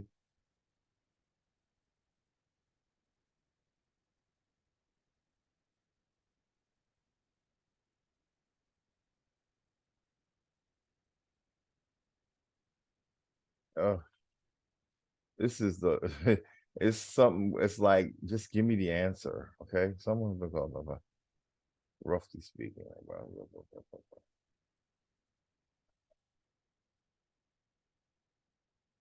We gotta where do they okay claim in there about uh we could leave this part out. Is it does it stand for that? He's not saying it doesn't. One of the more unusual and conclave theories associated with the sovereign citizen tax protest, some of the at least that was members of a bar association in the United States are in fact agents of the British Crown and do not have religious status in America. The theory is partly informed by false but widely acronym for British Accreditation Registry. What does it stand? But you don't know what it stands for. A member of the BAR, British. If the U.S. is a sovereign nation, as the declaration would imply, then why do you have it accredited by Great Britain? Exactly, to practice law. Here's how the elaborate and confusing theory is outlined in the essay called "Hiding Behind the Bar," which has been republished.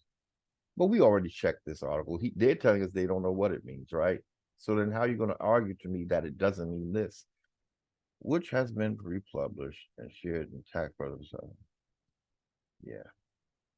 Sovereigns don't pay taxes, people. That's all I'll tell you. Okay, if we were sovereign, we would not be paying, especially a debt. Who are we indebted to? Because they keep giving us this thing about a national debt. First of all, who's racking up the bill? All I do, I don't know about you people out there, but all I do in my day to day life is go to work and work like a slave for 8 hours, come back home, try to enjoy the rest of my day. Okay. Where am I racking up a bill, a national debt? Where in my day have I contributed to a national debt? Can you tell me where, somebody? So who's racking up this debt? It would have to be the corporation, right? With all the bullshit they're doing, right? And they still giving away money. If I have a national debt, how are you giving $450,000 or hoping to give $450,000 to each member of a Ukrainian family? Is that how you're racking up a debt? Then why are you doing it? The purpose would be to enslave us. Okay. So I'm just want to be clear about this tax shit. More importantly, the national debt, because that's where, this is all supposedly about. That's why they say that's why the 14th Amendment says the debt shall not be questioned. So we got to pull up the 14th Amendment because it tells you that the national debt, I believe they said they're talking about the corporation's debt, point blank, period. Okay. Okay. So now we might have to jump around. So they're telling us this is conspiracy theory, right? But they're not telling us what it means. They're not telling us what bar means. I don't. It's like I don't even want to read this because I'm smelling bullshit. I'm using that thing my mother had right now.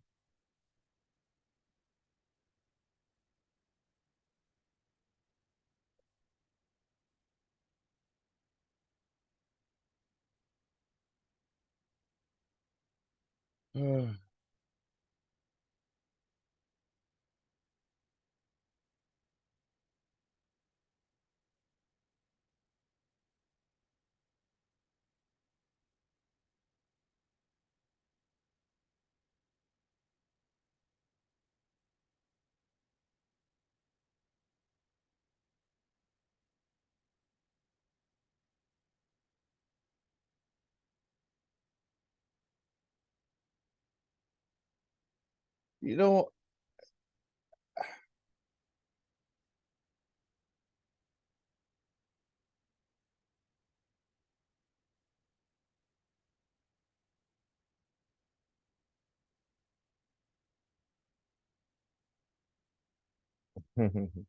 yeah, so how do you explain Esquire?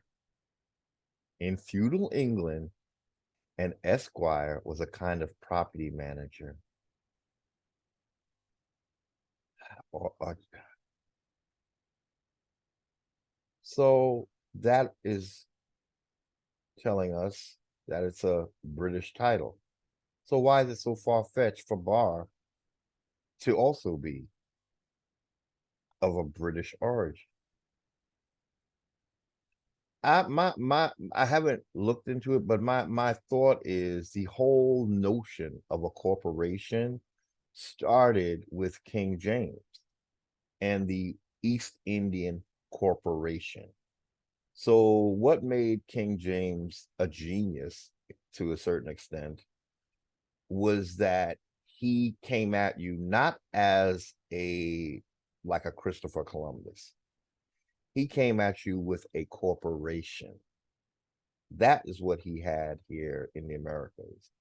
So if a corporation is something that a king uses, already we know that it would be to their advantage. If a king is using the template of a corporation for his colonizing effort, we don't even have to argue about what the fuck a bar's attorney is, right?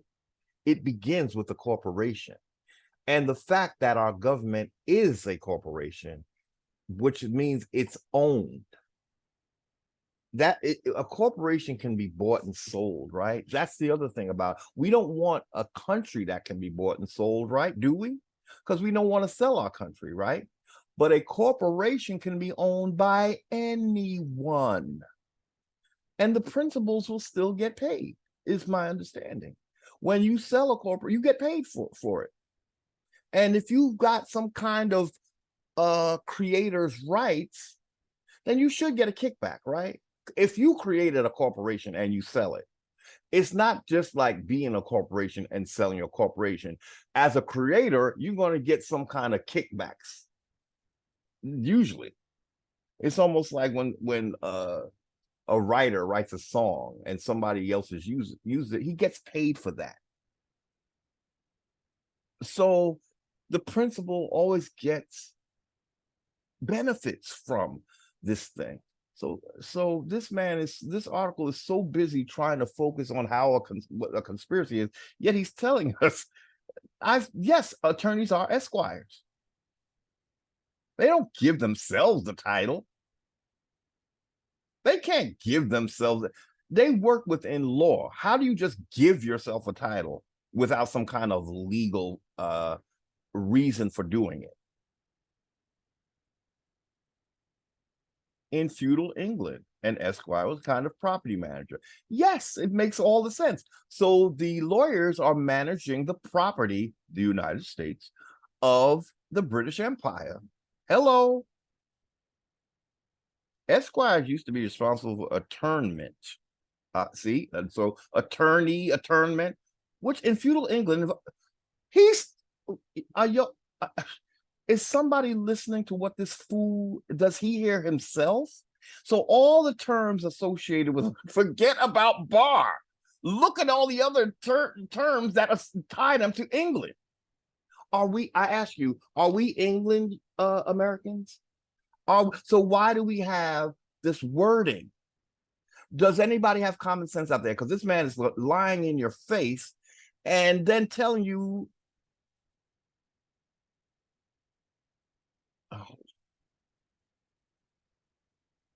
oh, so that's from the essay. Okay, so then he's gonna break down. He's okay. So wait a minute. He's saying this is from the essay. Therefore, sworn or they are. It's the truth. It is the truth. We know they're not working for Indians, right? Okay, let's break it down another way. If they were for us, by us, Why are we reclassified? Wouldn't a colonizer want to reclassify us indigenous? We still gonna break this down. I'm sorry. Common sense will win every time. I'm sorry. It really will. So who is benefiting by American Indians being misclassified? It would have to be the same colonizer that started the 13 colonies, right? Those colonies are still here, right? Those states are still here. They actually spread the states all over past the Appalachian Mountains in an act that was unconstitutional. Do you not think that there is another nation involved when we are to this day disenfranchised? It can't be a government that's working for us, right? If it was working for us indigenous, would we be where we are today? So who are they working for? Take a wild guess. But I can tell you this: King James was from England. King James was a king of England. Would it not make sense that all of this is actually the truth? It's not benefiting us, right? So who is it benefiting? Of course the lawyers would have to be work. If they're lawyers and they are accredited, even if they're accredited by the United States, that is proof enough that they don't work for us. Okay. So this is the point is moot in this article. I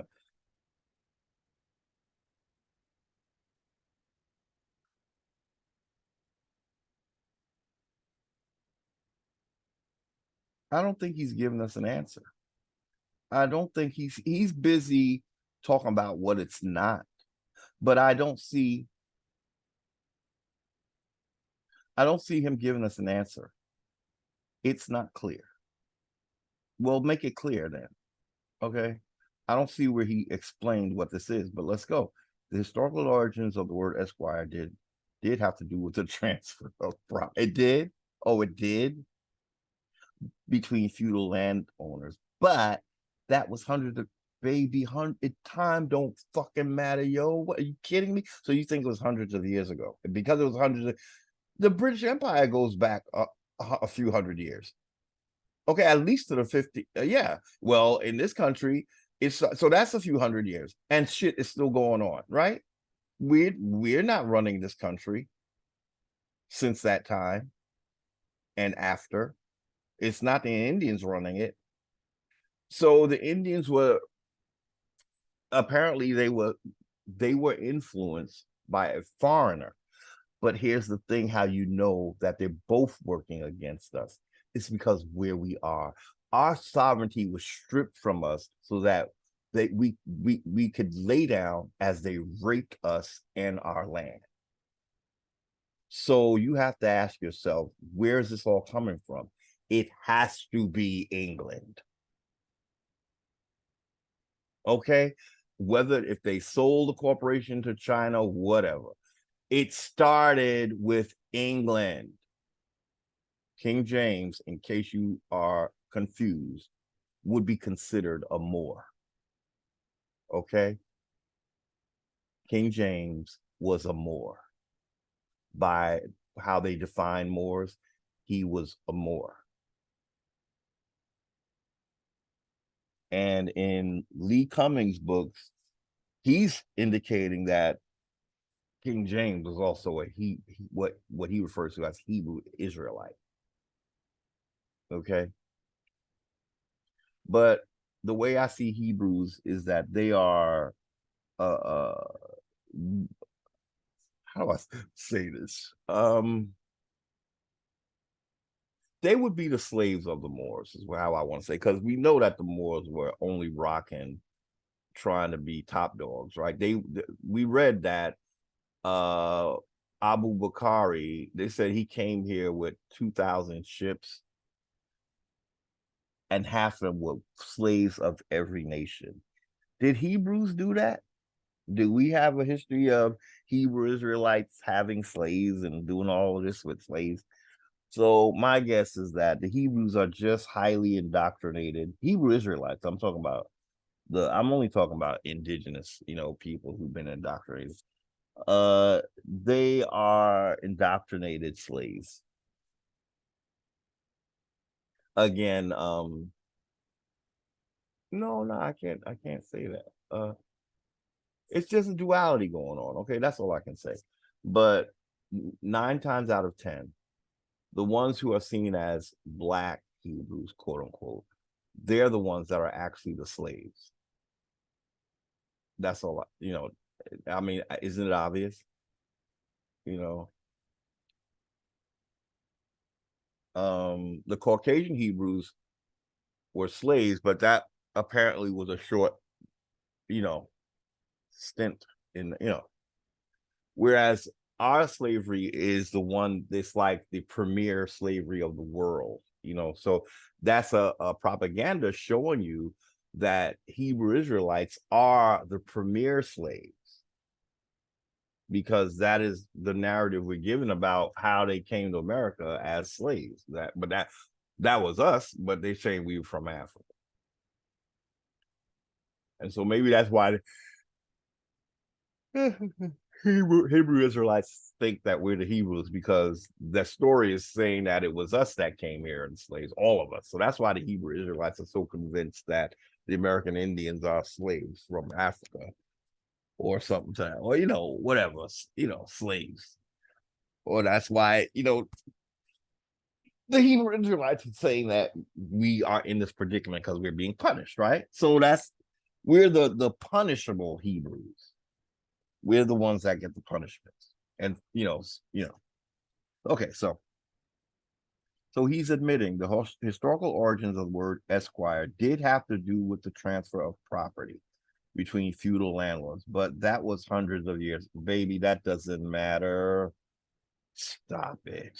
This argument is roughly analogous to claiming that because the title PhD derives from the Latin philosophy, doctor of philosophy, microbiologists with a PhD at the end of their names have no legal right to conduct science. That don't even make sense, because they are actually philosophers and not scientists. I don't know how. I don't see how that's the same analogy. He's admitting right here, baby. He's admitting what it is, and that has not changed. Okay, it hasn't changed. He would have to show us how it changed, and he's not. All he's doing is coming up with some analogy that's not really an analogy. A BAR prisoner is not an advocate. The theory goes on to falsely claim. So how can he do anything other than what his real purpose is? It's not clear what the origin. It's not clear. Was evoked as early as 2001 by Gary Cooper, a longtime sovereign citizen activist. A lot of times they're making the jump to call a person a sovereign citizen, even if that person didn't say they were a sovereign citizen. You see, it's a label that's being put on to cause a certain vibrational conflict. Because again, a citizen is a slave, a debt slave. A sovereign is not. So there are two words that don't belong together since the creation of the 14th Amendment. I think this article, he's too busy quoting the other guy and not really giving us.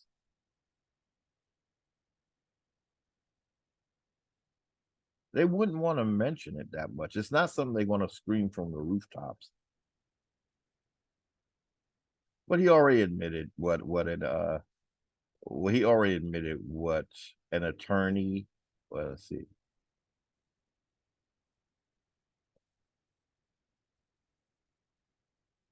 Yeah, Esquire did have to do with the transfer of property. So that's a concession, and he's trying to say that it was hundreds of years ago. They've had kings and queens for hundreds of years in Britain, yes. So that's not good enough of a debunk for me personally. We know that time doesn't change a royal from want to take uh, uh dominion, right? King James said that he thought America was his as what do you call it? An inheritance of his for forever. Now this man is dead, but his words indicated that he he intended to have us slaves for his people for eternity, for forever, and for all of his generations. So this article, I just was not the best article to pull up because they know how to get you to read an article that is saying the opposite of what you're looking for. But he didn't give us any real answers as far as I'm concerned. Uh,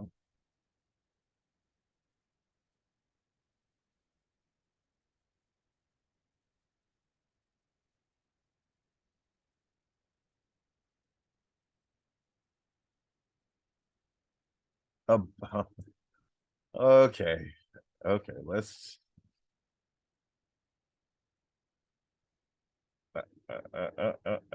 the word bar in exam or bar searching refers to the community of lawyers admitted to practice law. It derives from the physical rail. It derives from the physical rail, a bar that divides the gallery from the part of the courtroom where the lawyers party judge sit. Thus, the lawyers must literally pass the bar to enter a courtroom. The tradition is of calling the legal community the bar goes back. Okay, folks, there's our definitive answer. We just read some bullshit.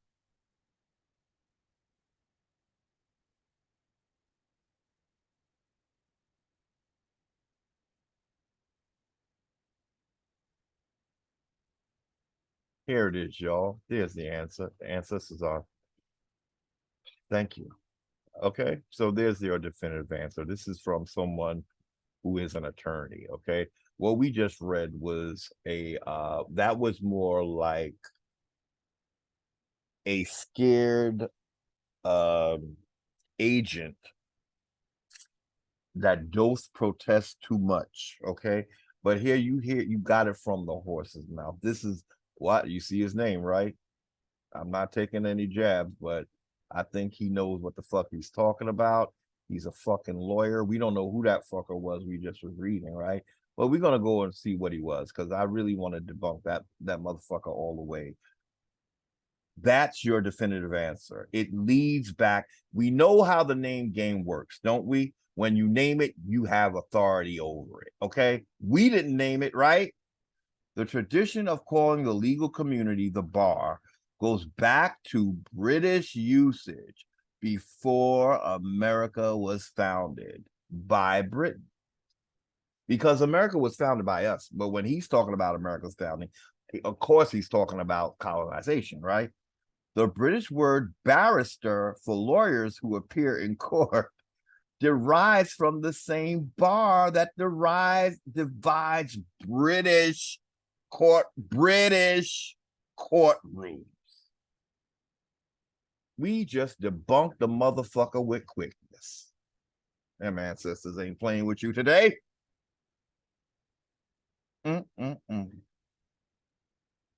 Okay, so I hope you all make note. We're gonna leave that for you for a minute. Ponder that. So what was the point of looking at? It was to show that our entire system we're looking for Britain to give us sovereignty when they're the ones that came here and colonized us, and we think we could work with the corporation and they're going to actually give us our sovereignty back. We have to take it. Now, I'm not saying we cause any kind of uproars or any wars. We're doing it legally, lawfully. It's the law of the land. And the law of the land is, this is my land. If a colonizer comes here and starts calling the shots for me, that is equivalent to colonizing. It is colonizing. So there you have it, y'all. I think I really want to leave that there because we really need to get real with what the system we're in. That's all I'm saying to you today. This is from an attorney, Rosenbaum and Rosenbaum, personal injury. Attorneys at law. Do you see it up there? Attorneys at law. There it is right there. Free consultation if you want, 24/7. But see, we wouldn't go to this. Okay, so again, back to our argument. We have our own courts when we're sovereign. We don't go to the colonizer's court. Now, this is no disrespect to this man. A lot of people don't even know. A lot of attorneys don't even know. They don't realize what is going on. All they see is that it's in America. This is the system they use. And this is what I'm going to, this is my job. Okay.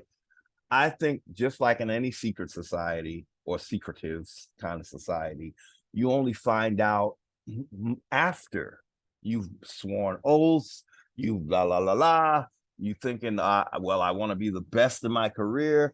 But then as you get up in your career, you realize, oh, wow, I'm sworn to some kind of oath and I better not blah, blah, blah, else I lose my license and blah, blah, blah, blah, blah. So I'm going to read this again so we'll know where our attorneys, where they're getting their title of nobility. So Britain is a monarchy. So a barrister wouldn't that be a title of nobility? Can I get amen or rah? Rah, rah, rah. Help me out here. Does this not make it clear for you what construct we're in and why we have to create our own apart from the corporation? I'm telling you, it was King James brought the whole concept of a corporation. It's from Britain. It's something they created as a tool to colonize in a kinder, gentler kind of way, where just make everybody a corporation. They won't know that there are slaves still. Right? So I'm just saying, indigenous, if we come to do our work and we're going to do it to completion without half-stepping, I think we have a right to have a government that's for the people, by the people. I don't think we're going to want to stay under the thumb of a foreigner. Why would we do that as sovereign? So again, we're not coming in war. We're coming in law. I like that one. We're not coming in war. We're coming in law. We're not fighting nobody. We ain't picking up our arms, although we have a right to. We're gonna see if the corporation understands that it has to cease and desist a lot of what it's doing when it comes to Indians. Cease and desist. Now we're talking about in terms of any kind of court case, right? Cease and desist. Permanent injunction. I say that indigenous shouldn't pay for anything on their land, because that is how much we are owed in reparation or repatriation, enough to cover our expenses for the rest of our lives. How many of our ancestors have lived to, say, 80 as slaves? So for each of our ancestors who lived paying out of their ass, should not their descendants not?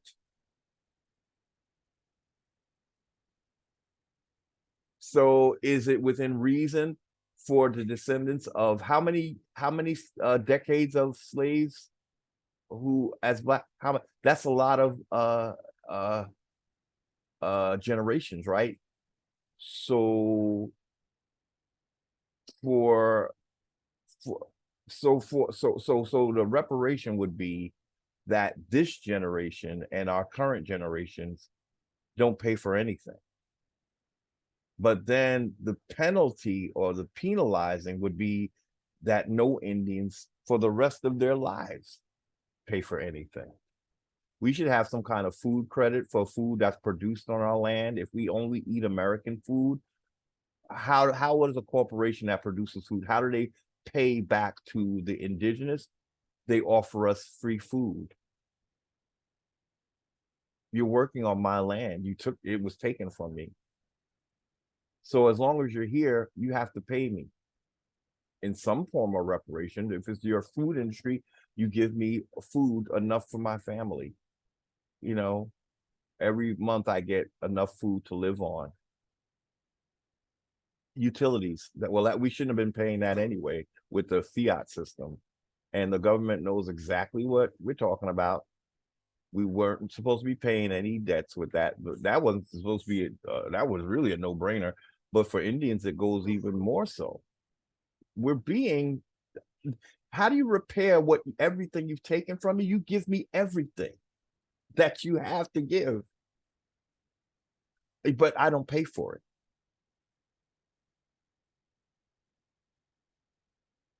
Until we get, okay, so what we can do is, until we get our farms up and running, we get free food, y'all.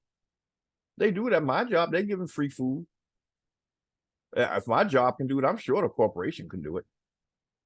We get free food. I mean, there is, they extending it, but it's been going on for a while now. I'm sure the corporation can handle that. What it is, we make our card, our indigenous cards, right? This is how I'm looking at it.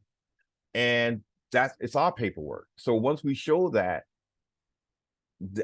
and we win our cases, we produce our own paperwork now. So we have American Indian card that shows that when I come to a store, if I show you this is like almost like an EBT, and I can get, well, we could put a monetary number on it. Okay. $500 worth of groceries a month. How about that, Indians? What, that's good. Is that good enough depending on the size of your family? So a family of, now they would remind you, they were going to give each family that came from Ukraine $450,000. Don't we deserve more than that, indigenous? So divide that into paying for just no, but it will be more than that, because what we have there's a penalty involved, as well as reparation, pain and suffering, and rights, press ganging. The price of press ganging was a death penalty, but thankfully, you don't have to die. You just pay us. That's all. You give it back what you took, everything that crippled us, taking us off our farms. If it wasn't for you, we'd still have farms to eat off of. So you took me off my farm, so you feed me. How about that? That's so free food. That's a no-brainer. Of course, we're not going to be paying rent. that's another no-brainer. Rent? No. We get some kind of permanent injunction against paying rent, because that's where we're getting ripped off. How do you come to my land and I'm paying you rent? How does that work? Now, if I come to your land, I'm going to pay rent, aren't I? Well, I'm in your country. You don't come. America is not a free for all. That's another thing. This whole idea of America being like the breadbasket for the world, that's ridiculous. Not when you treating the Indians like this, and we don't have a say. Okay, once I'm fed and done, then maybe we could think about other people. But home charity begins at home, right?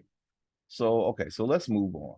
I want to look at that last clown that we were reading, because I realized I don't know what he was basing his tripe on. Where is it? It was Snopes. Was that what it was? Dan McGill. Okay, so are you an attorney, Mr. Dan McGill. Does it tell us what he is? Dan McGill's as a former writer for Snopes. Oh, he's not an attorney, but he got all this to say, huh? About sovereign citizens and all of this. Have several seats, Mr. McGill. Let's see if we can click on this and we pull up, or just show some more of his unfounded tripe, I guess. We heard from the horse's mouth. Please make note. So we were here. I hope y'all took a screenshot of that. What bar, how this is a construct of Britain that we're in. And for us to be sovereign, we can't be under a monarchy. So that's why we can't. I don't even know how you treaty with a monarch. They're on another mind trip. You know what I mean? Like, they already feel, but okay, I guess the way we do it is you're a king and a queen on your landmass, but not on mine. That's how you deal with them. But they came here obviously with the intention of taking over. So if we allow them to continue to do that, we do, and please hear us, indigenous, we do a disservice to our ancestors. This is not what they intended. If we think it's what they intended, to just become friends and allow the colonizer to continue to dominate you, well, I might as well have died in vain, is what our ancestors will say. So I'm hoping that it's just not me you're hearing. I really hope that somewhere our ancestors' voice is being heard. I'm not special, but I tell you, my ancestor, my mother, she blessed me with her common sense. I will say that now so much because I'm really seeing it. And so I stand on my ancestors, the best of them. And I hope that, I know that what I'm saying they have no problem with. We coming up against something that put them 6 feet under probably earlier than they would be if they weren't under this oppression of being called Black, colored, Negro, and African American, and a whole subsequent of actions that took place against them being reclassified from their primary landlord status. Okay. Currently, so that's why I looked up its own legal system. Whose legal system? It's not ours, right? Or else they would not have had manifest destiny, taken over more of our lands. That's not something we would have wanted.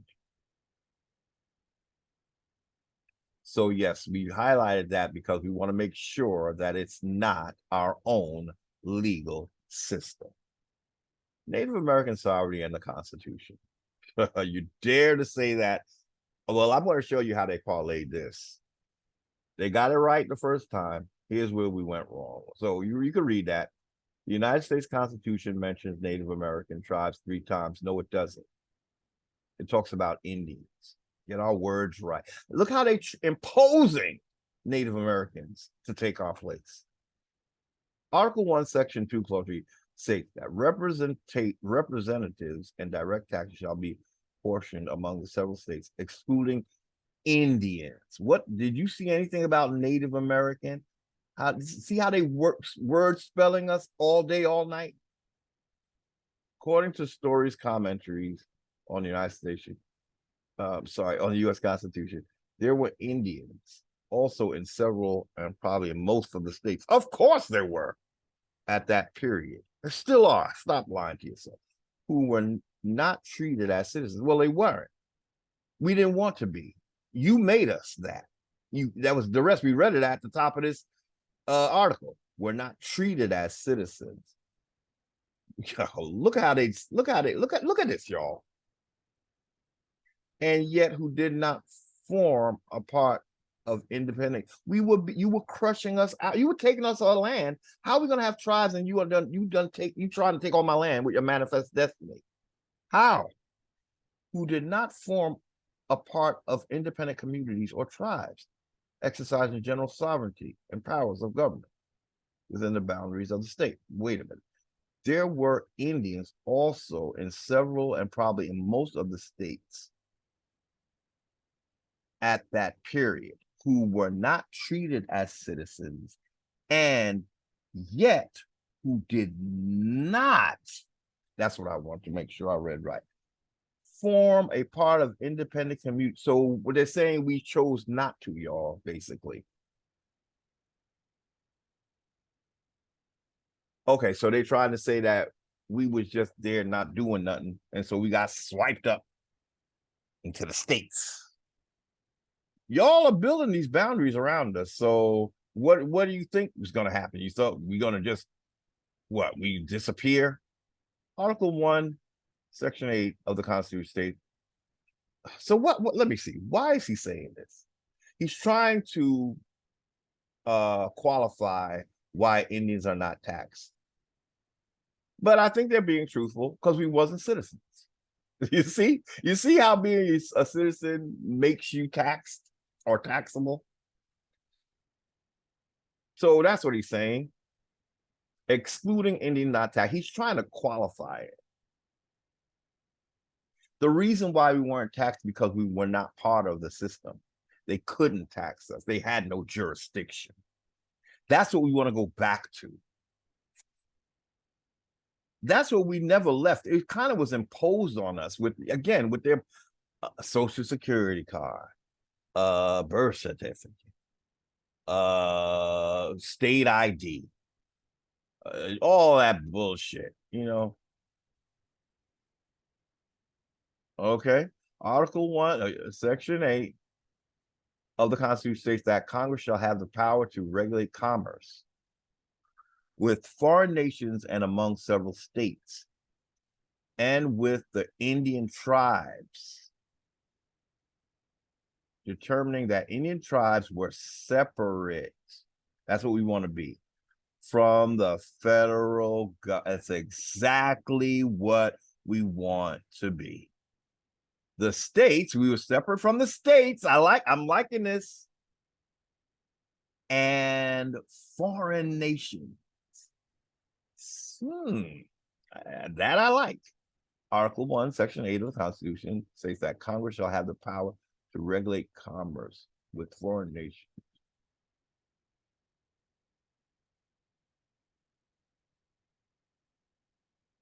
Oh boy. Now what are but let's see what I just like the part that we're separate, but they're trying to say Congress shall have the power to regulate commerce with foreign nations and among several states. And with several. So not all the states.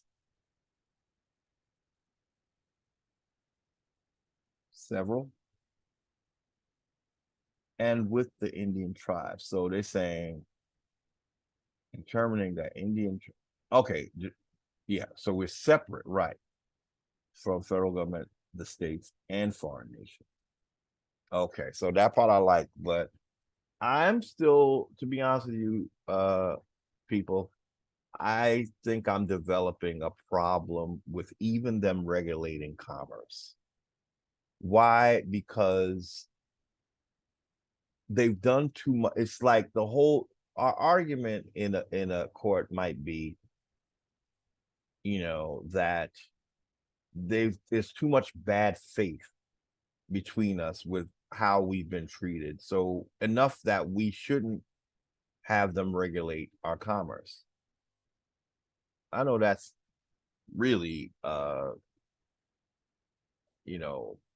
unfounded, or it sounds unfounded, but it is facts. I feel like them regulating commerce is a way to be in our business, and they're not supposed to be. Remember we read, oh no, I was on a panel and we were talking about I think I was reading where it says that it was from Anna's book. You know something is wrong when they're not supposed to.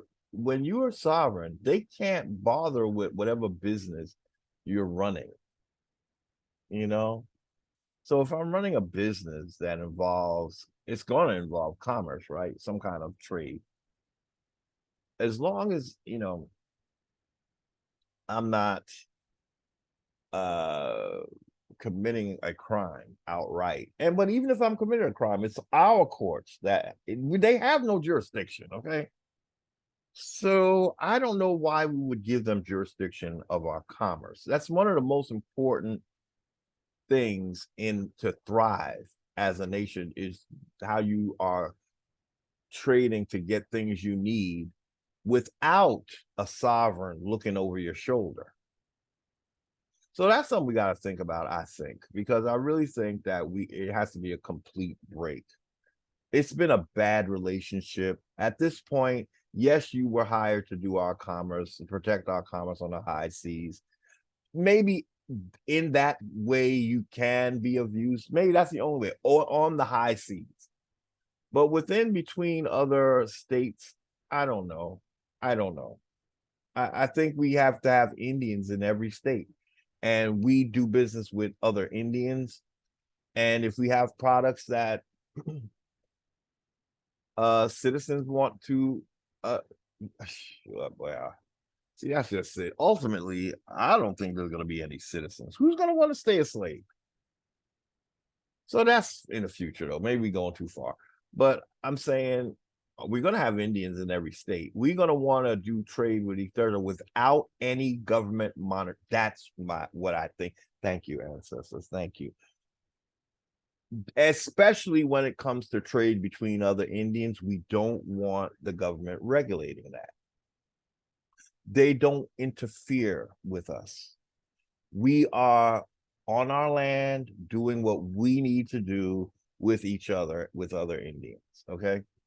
And hopefully the Indians are just the same status as we are, not some federally recognized. Because if you federally recognize you got a monarch on your back watching everything you do and taxing you, or in some way you're going to get taxed. We're not supposed to be. We want to be those Indians not taxed, y'all. If we're not striving for that, we are wasting our time. That's all I have to say. It's no diss to anyone. It's just a fact. That's all. And it's just a fact that we have to deal with. That's all. These constitutional provisions. See, this is not the part I thought I was going to see. But we'll get to that. These constitutional provisions and subsequent interpretations by the Supreme Court. Now, the Supreme Court won't be interpreting our cases either. I'm sorry. I'm sorry, y'all. We don't have anything right now. So I know whatever is in existence is not ours. How about that? Okay. We know we don't have any courts, right? So the Supreme Court is not a court for us, unfortunately, because we have not set up our court. It's not really, it has no jurisdiction. Even though they're supposed to have, the Supreme Court, I believe, is the only court of equity that still does equity case, meaning this, I believe, from what I recall, the Supreme Court is the only court that can deal with common law cases. So they might, but have some, I don't know what to even. I just know that if we're not on the panel of judges, that means it's not our court, right?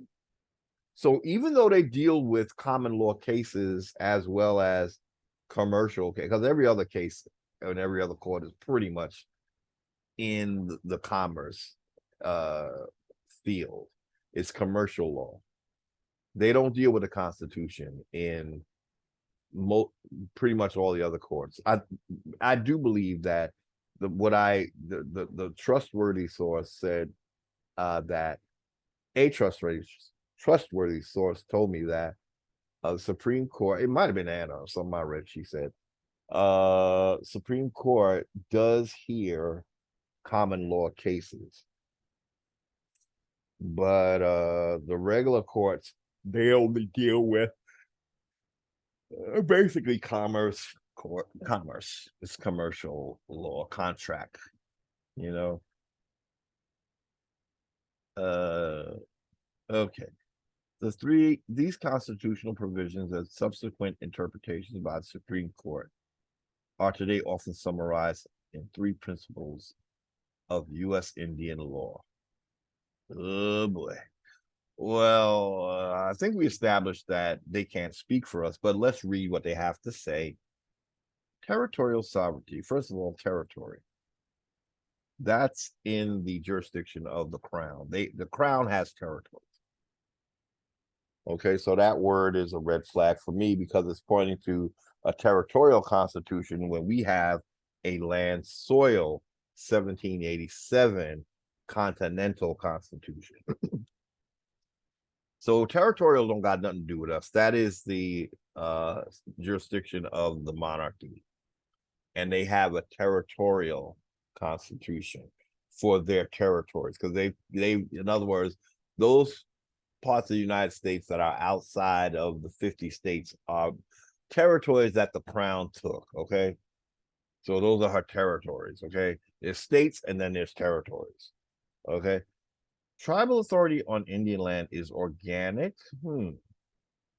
Then we should go with the organic constitution, and is not granted by the states in which Indian lands are located. Okay. Well, that does make sense. I just don't like the term territory. If it's organic, why are you using territory? Okay. Plenary power. Congress and not the executive branch or judicial branch has ultimate authority with regard to matters affecting the Indian tribes. That is a load of baloney. They're talking about federally recognized tribes, y'all.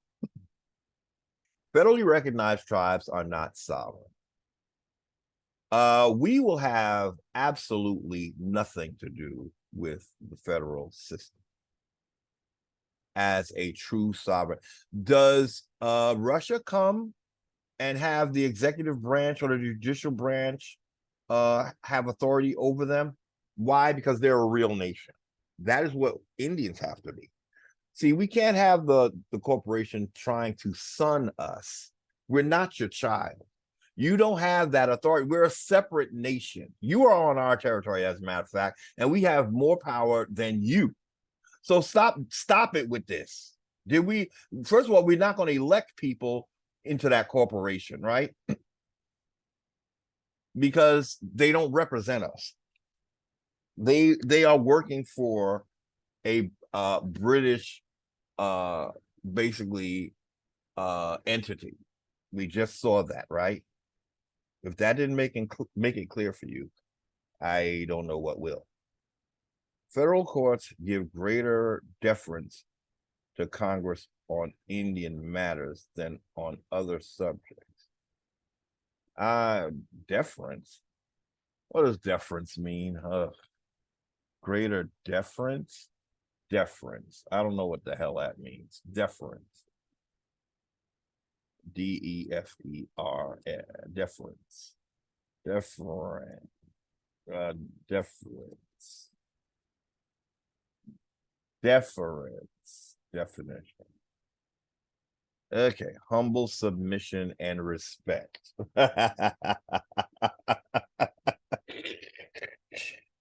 Oh, really? The feds do that for Indians? Really? They must be talking about they federally recognized, right? So federal courts give greater what? Humble submission and respect. So federal courts give greater humble submission and respect to Congress on Indian matters than on other subjects.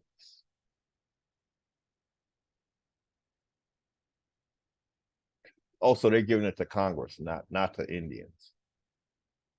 So they give humble submission to Congress on Indian matters than on other subjects. Trust relationship. The federal government has a duty to protect the tribes. Now, I would say that would be the only thing that they would have is the army should be protecting us as well. Because hey, the land is ours, right? So it can't just protect the corporation and not protect us.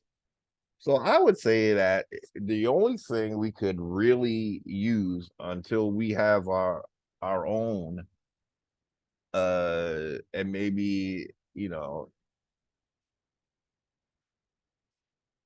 can use we can have excuse me, the armed forces. Yeah, they should be protecting us. We're not enemies of the state. We're just making sure that we don't get our interests are not subject to someone else's whims. We have a right to walk freely on this land. And that's not causing any problems. You're on my land. You want to be here, right? Because why? You want what I have, right? You know? I think also we're gonna have to start taking control of our dead, because I just thought about it. If our ancestors going in the ground is what's creating the oil, then oil should be under our jurisdiction. If you know what I'm saying, something to that effect. Because I do believe that's how it works. You know, that's why the soil, I believe, is so rich. I maybe I'm going out on a limb, but I do think that it's our ancestors in the soil that makes the soil so productive. We really have to have some kind of land rights where we control the resources of our lands. I think over time it really has to be like more uh Indian control over the land. And I really think it should go back to a landlord kind of relationship. If you're on my land, you owe me rent, you know, that has to happen. So that's why we are in a higher authority than the feds, you see? And somewhere we gotta help them to see that and not fall for what they're gonna give us or what they're gonna offer us, because they're gonna go lowball us. No, but they don't want to give up this, but it's not that they're giving it up. It is how it goes when we are in our proper status, and that's why they reclassified us. So it's just a common thing. It's not that we're taking over. This is our land. This is our homeland. It's like having somebody come in my house and just do my cooking and tell me how much I'm going to eat and tell me how, what I'm going to stock in my refrigerator and tell me, what to watch on it. No, we got to get very basic with this and don't let them lowball us with the bullshit.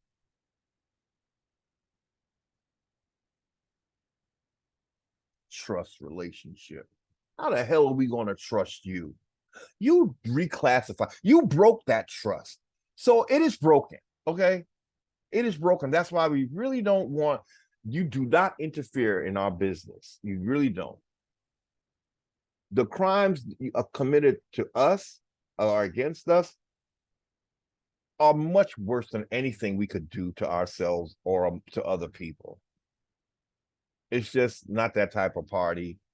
This is about us reclaiming our true status for our future generations.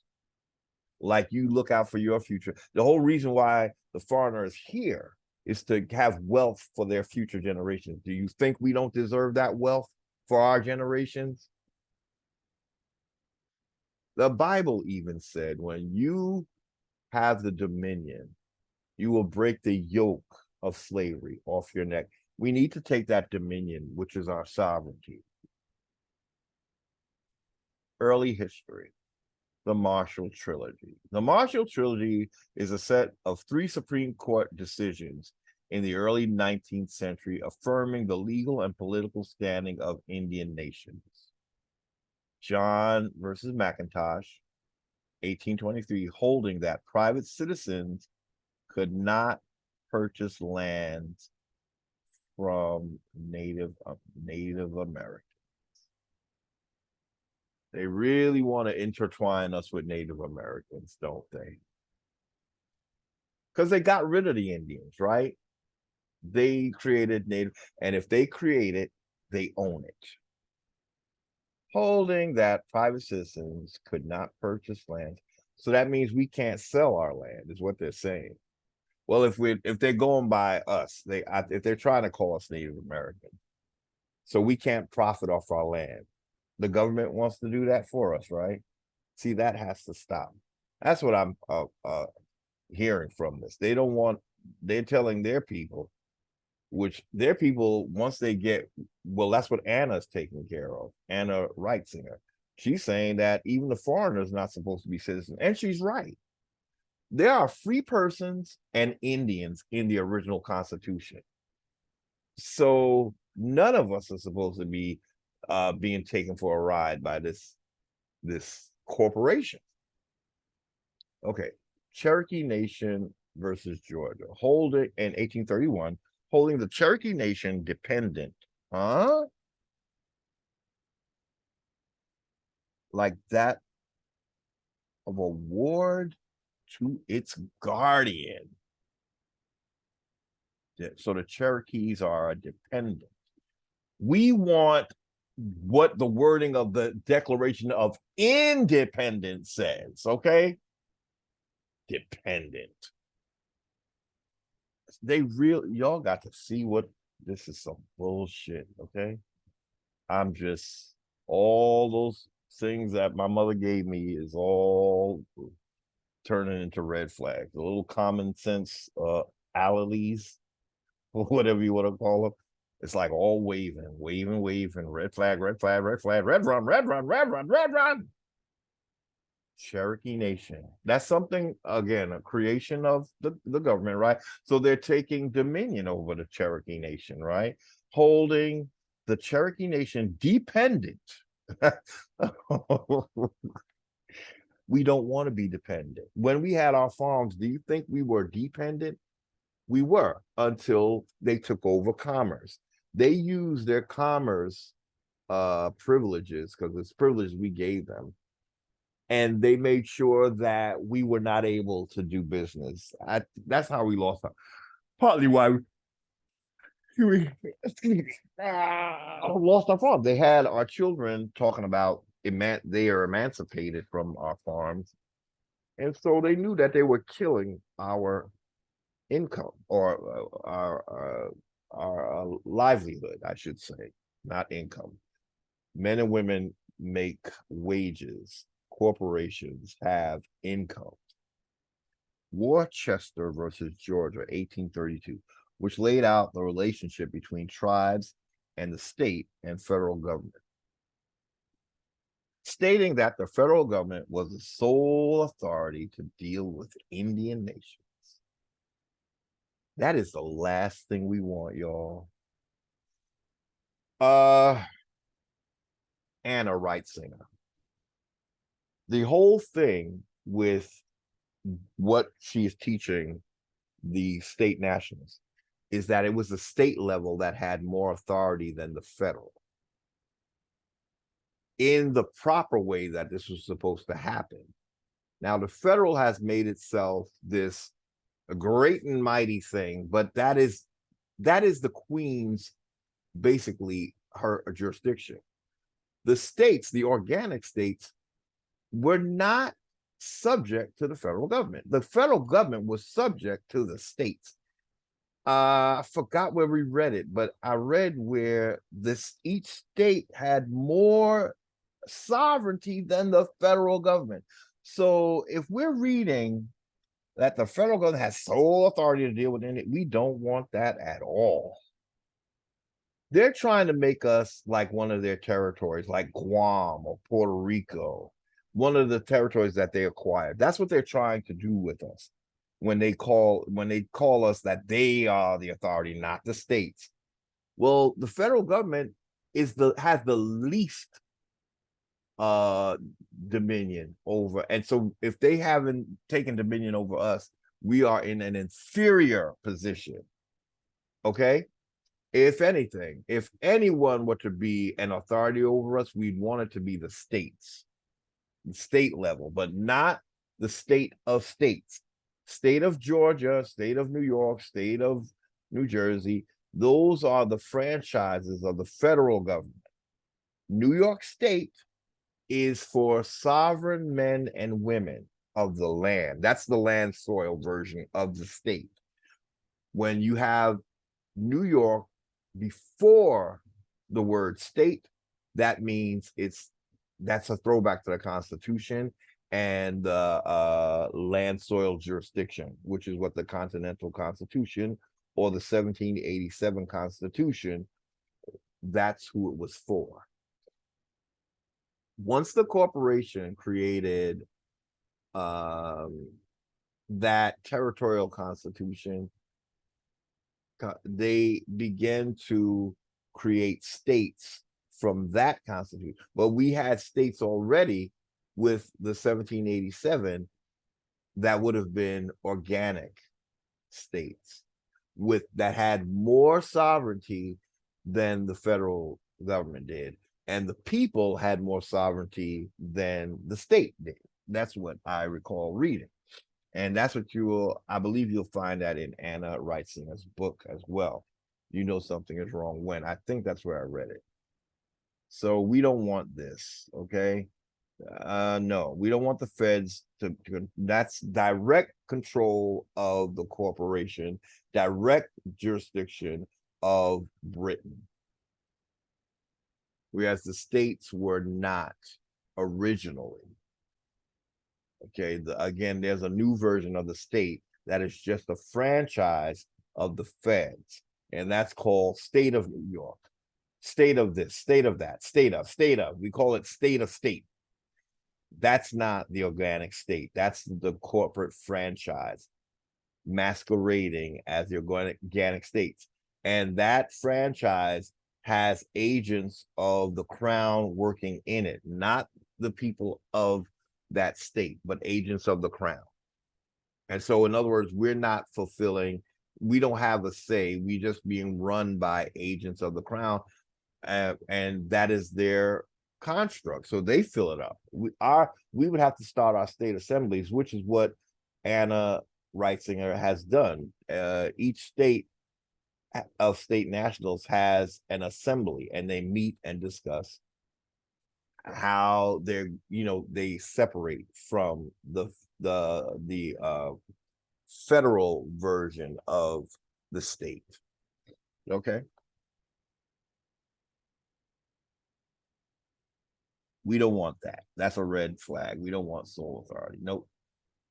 Them to have sole authority. No. Indian Appropriations Act of 1871. Originally, the United States had recognized the Indian tribes as independent nations. That's what we are. But after the Civil War, the U.S. suddenly changed its approach. Yeah. That should have never happened. So we got to reverse this.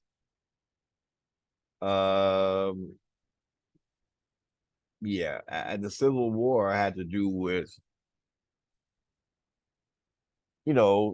the Confederate South, I believe, right? And so after they, got us to fall in line, we weren't independent anymore. We want to be independent, not any dependent, okay? They owe us enough that we can be independent, put it you that way. Don't feel like, but we ain't gonna have nothing. Everything they took from, I'm talking about what we're gonna ask for is, you took away our farms. So compensation for that would be, once we produce our Indian IDs or whatever we use, any store we go into, we can have groceries, us, depending on the size of the family, enough to feed a family for every month. That's what one of the things that just popped into my head, because the land was taken from us. So we lost our farms. We could self-sustain with our farms. So somewhere, and then that food better not be genetically modified. That's telling you right, to do not fuck with the food. In fact, they might want to I don't know, we might deal with farms instead of stores. I don't know. Maybe something where, but you see, we'd have to make sure. See, the Fed is right now, they're trying to turn all food into funny shit and all of that. So they would have to somehow fund a food supply for Indians. That is, if we find that they're, and what we will do is we will have scientists on board or labs on board to test our food to make sure that that is organic. Because I'm sorry, we cannot trust this entity that we are looking to get what they took from us back. That land that they have in trust, that's our farmland right there. We live on that for free, but anywhere we go, we're going to be free. Okay. Because all of this is our land. There's no little part of it that's not our land. They're the ones that spread their influence further than we ever allowed them to. So that is your detriment. That is to your detriment. It's not like we took something that was yours. No, you encroached on ours. So anywhere we find ourselves, the ground we stand on, that's where our sovereignty goes. Everywhere we go, everywhere Indian stands is sovereign land, not just a reservation. Okay, so yeah, originally, and it should have never changed. The U.S. That's not the people, right? That's not us. We wouldn't have done that, right? Suddenly changed its approach. The Indian Appropriations Act of 1871 had two significant sections. First, the act ended United States recognition of additional Native American tribes or independent nations and prohibited addition. This is all that has to be reversed. This has to be reversed. No, can't. This has to be reversed. So that's another thing we can demand. Ended United States recognition. So that means they only wanted to do the 5 civilized, right? No, we don't have to be civilized. We don't have to be part of that. So this is another thing. Cease and desist and a permanent injunction. The act ended the United States recognition of Native. You're going to recognize us, baby. No more of the genocide. All of this is amounting to genocide, okay? Of indigenous people. And prohibited. Nope, that's going to be reversed. Treaties. I don't even know if we really, part of me thinks, do we need treaties? That because it seems like that was something that was happening during colonization. But now that we understand that we're the Indians, you just need to get out of our way. We don't need a treaty. Like, in other words, you always going to have our best interests from now on, because we know what you are, and you got to cease and desist from being what you are. So you won't be working. Back then, you was working against us. That's why we had treaties. But truly, from this point on, I mean, we could do treaties, but the idea is you're not supposed to be.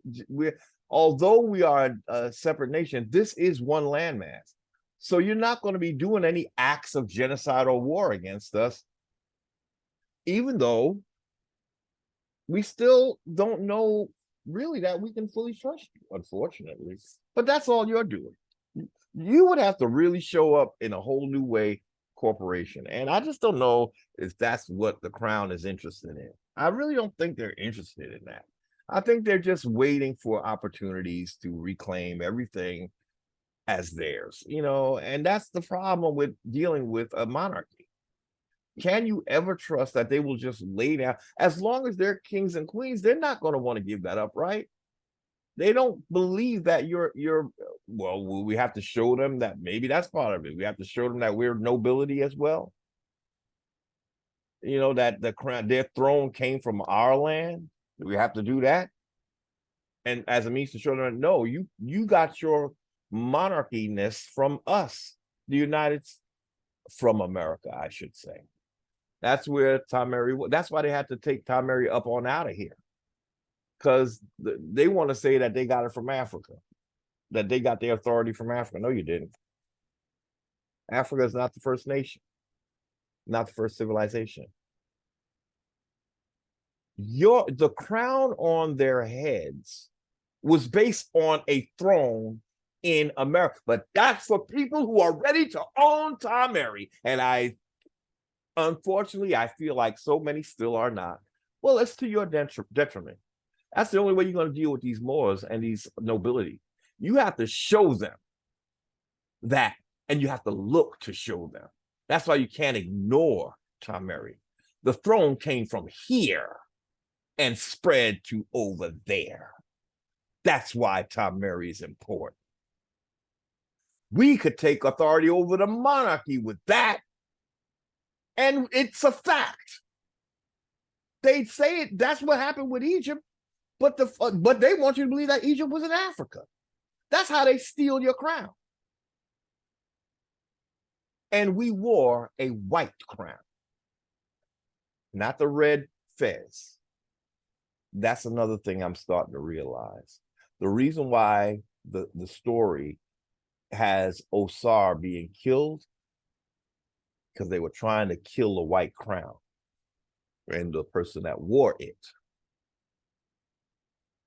We would have been known as white as a status. That's why Tom Mary is important, because of the white crown. Where did they get that white status?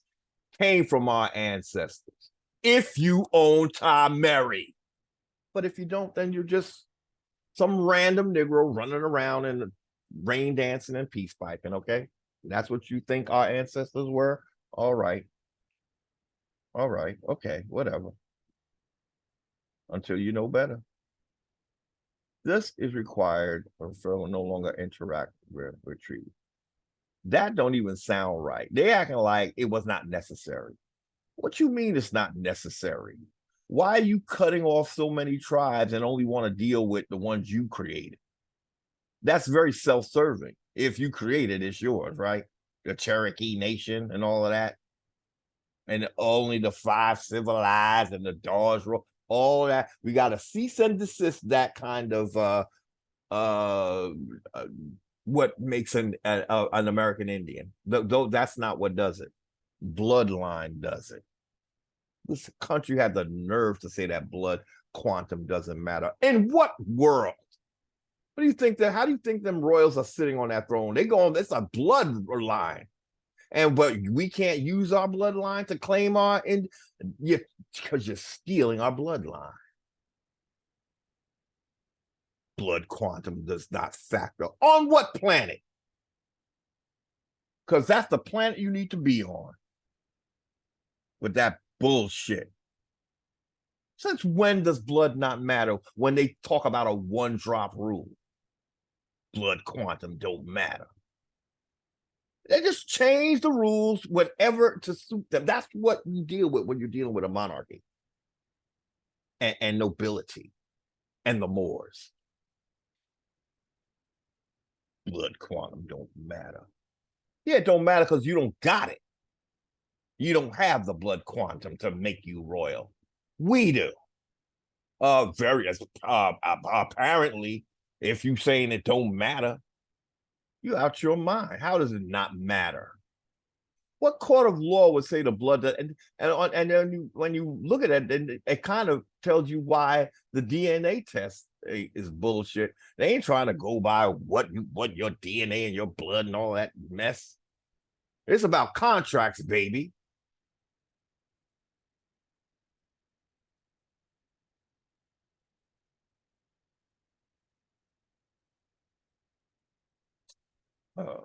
that hereafter no Indian nation or tribe within the territory of the, so we're a territory of the crown. I'm telling you, the crown has territories, the Guam and all those things that are part of the United States that are not on the United States, like Guam and Puerto Rico. Those were acquired territories. So that what the crown is doing is treating you like one of her territories. You don't want that.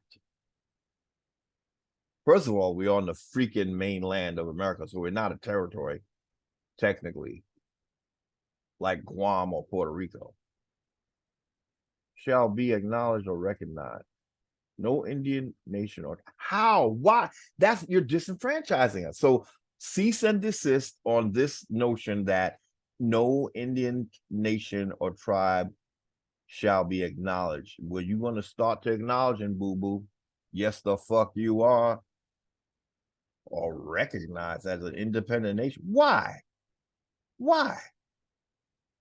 Because you want us to be dependent with whom the United States made contract or treaty. You are not the authority here, dear. You are a corporation. And you're not for the people, by the people. So you really shouldn't be wielding all of this say. We're going to have to see what the powers that were granted to the corporation were, because they're way outside of those boundaries. And Anna, again, she talks about this stuff. She says there's 19 or 18 or 19 powers that were granted to the corporation. They were how you enumerated. It's not this carte blanche authority that they're taking. But see, they're also using word spells as they're giving them authority. In other words, if I name something, it's mine. Well, see, we as Indians, we're gonna have to tell them to put an injunction on that. It's just because you name it doesn't make it yours in a very practical sense. Maybe in some etherical sense, perhaps, but in the world where too often our language has been tainted with these words that you made, you can't hold ownership on these words in a very I don't know, practical way. Just because you create a word, you can't now say you're going to control me. First of all, you shouldn't be trying to do, that's another, cease and desist. Stop trying to use words to control me and have a dominion.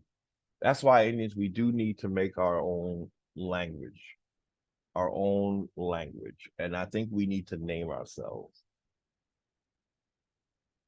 As sovereigns, we should be able to do that quite easily. Well, we know that we were the Indians, right? So that's something, once we establish that, I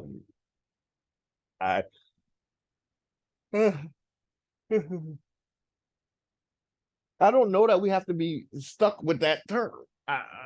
You know, excuse me. Because I do believe that was put on us as well. Moors put on us, Indian is put on us,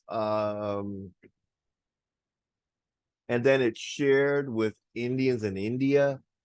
And so we would have to get some kind of injunction that, if anything, part of our suit might be an injunction on words like Aboriginal and Indian, because we are distinct people from people in India and Aboriginals in Australia.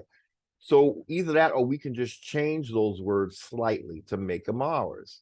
We don't want any duplicates, Indians. We don't want any confusion when it comes to our identity. This is what the crown has done, the colonizer has done, made sure that we can be confused with it's a way of getting rid of you. We don't want any words that are shared.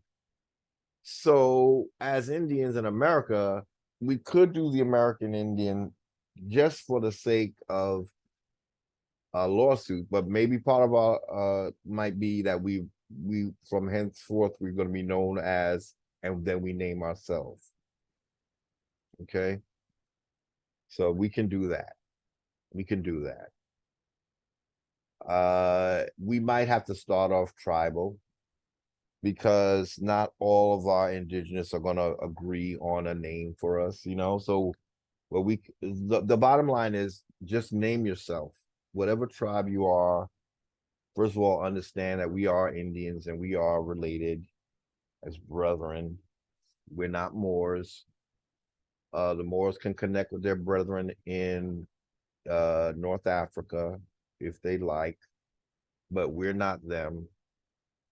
And this is a very political thing. It's not, you know, it's a very political thing because we can't be mixing our continents, you know, because we don't have a sultan over us, right? Indigenous, right? Okay, so we don't have a king, a sultan, over us. So that's why we cannot be referred to as Moors.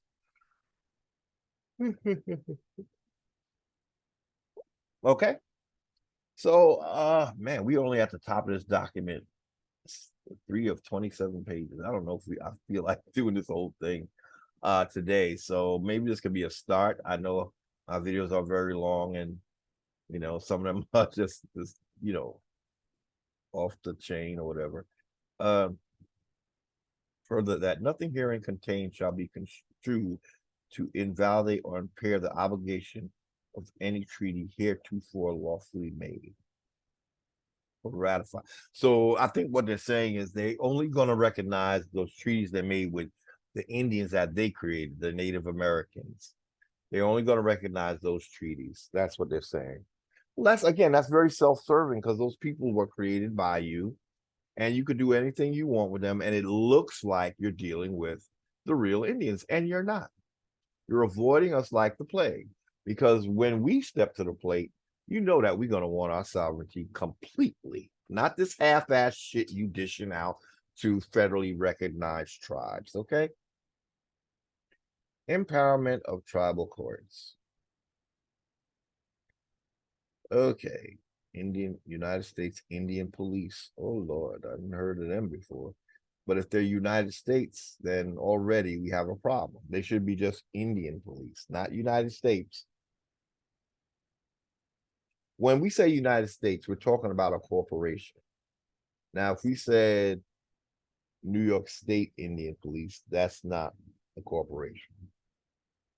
New Jersey State Police, you know, that's not the corporation.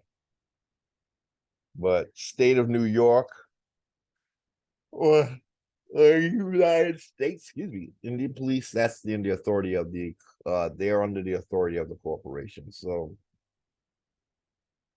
I don't even want to read that because I see where it's going. You see that just having United States in front, it says all we need to know. But we could you could read that. I'm gonna skip, but you could pause and read. Oh, let's read it. On April 10th, 1883, 5 years after establishing Indian police powers throughout the various reservations. Oh, reservations. Our power is going to extend beyond reservations, Indians, because in other words, we can live uh in wherever we are, you know. But I sovereigns, I don't see that we are relegated to areas.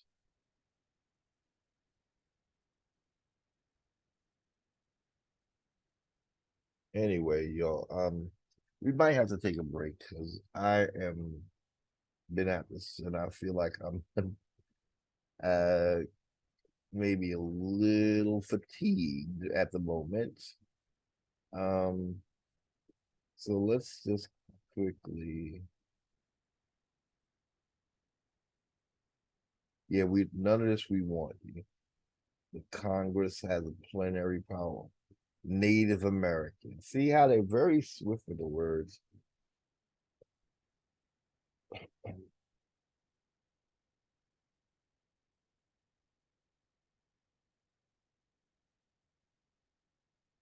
No. No, you never were about protecting us. The Supreme Court affirmed that the U.S. government has the right and authority instead of controlling them by treaties to govern them by acts of no. If we're a nation, if anything, it's going to have to be treaties. Acts of Congress don't tell Russia what to do, right? Acts of Congress don't tell China what to do because they're real nations. We want real nation status. No. Treaties are no, they're better than acts of Congress, okay?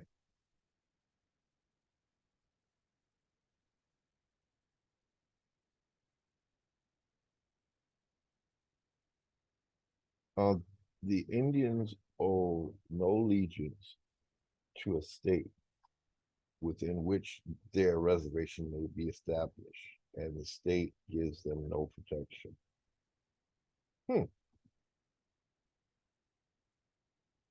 So that's when you know the bullshit has entered the house. Yeah. So we'll pick up here. Right now, I just don't have the energy for that level of bullshit. But we got a lot going on. Public law. See, if they're making the laws, they're taking the jurisdiction over. We make the laws, right? So all of this is dealing with a corporation that is taking authority over either citizens who are, Indians who have become United States citizens or federally recognized or Dawes rolls Indians. So let's take a break from now. I'm a little bit feeling like I need to take a nap. Thank you for watching. We'll pick up again. I was hoping to do a whole video, but we'll pick up at basically we left off the Dawes Act. Thank you for watching.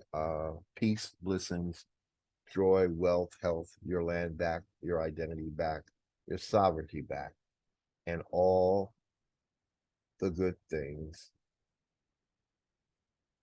Thank you for watching.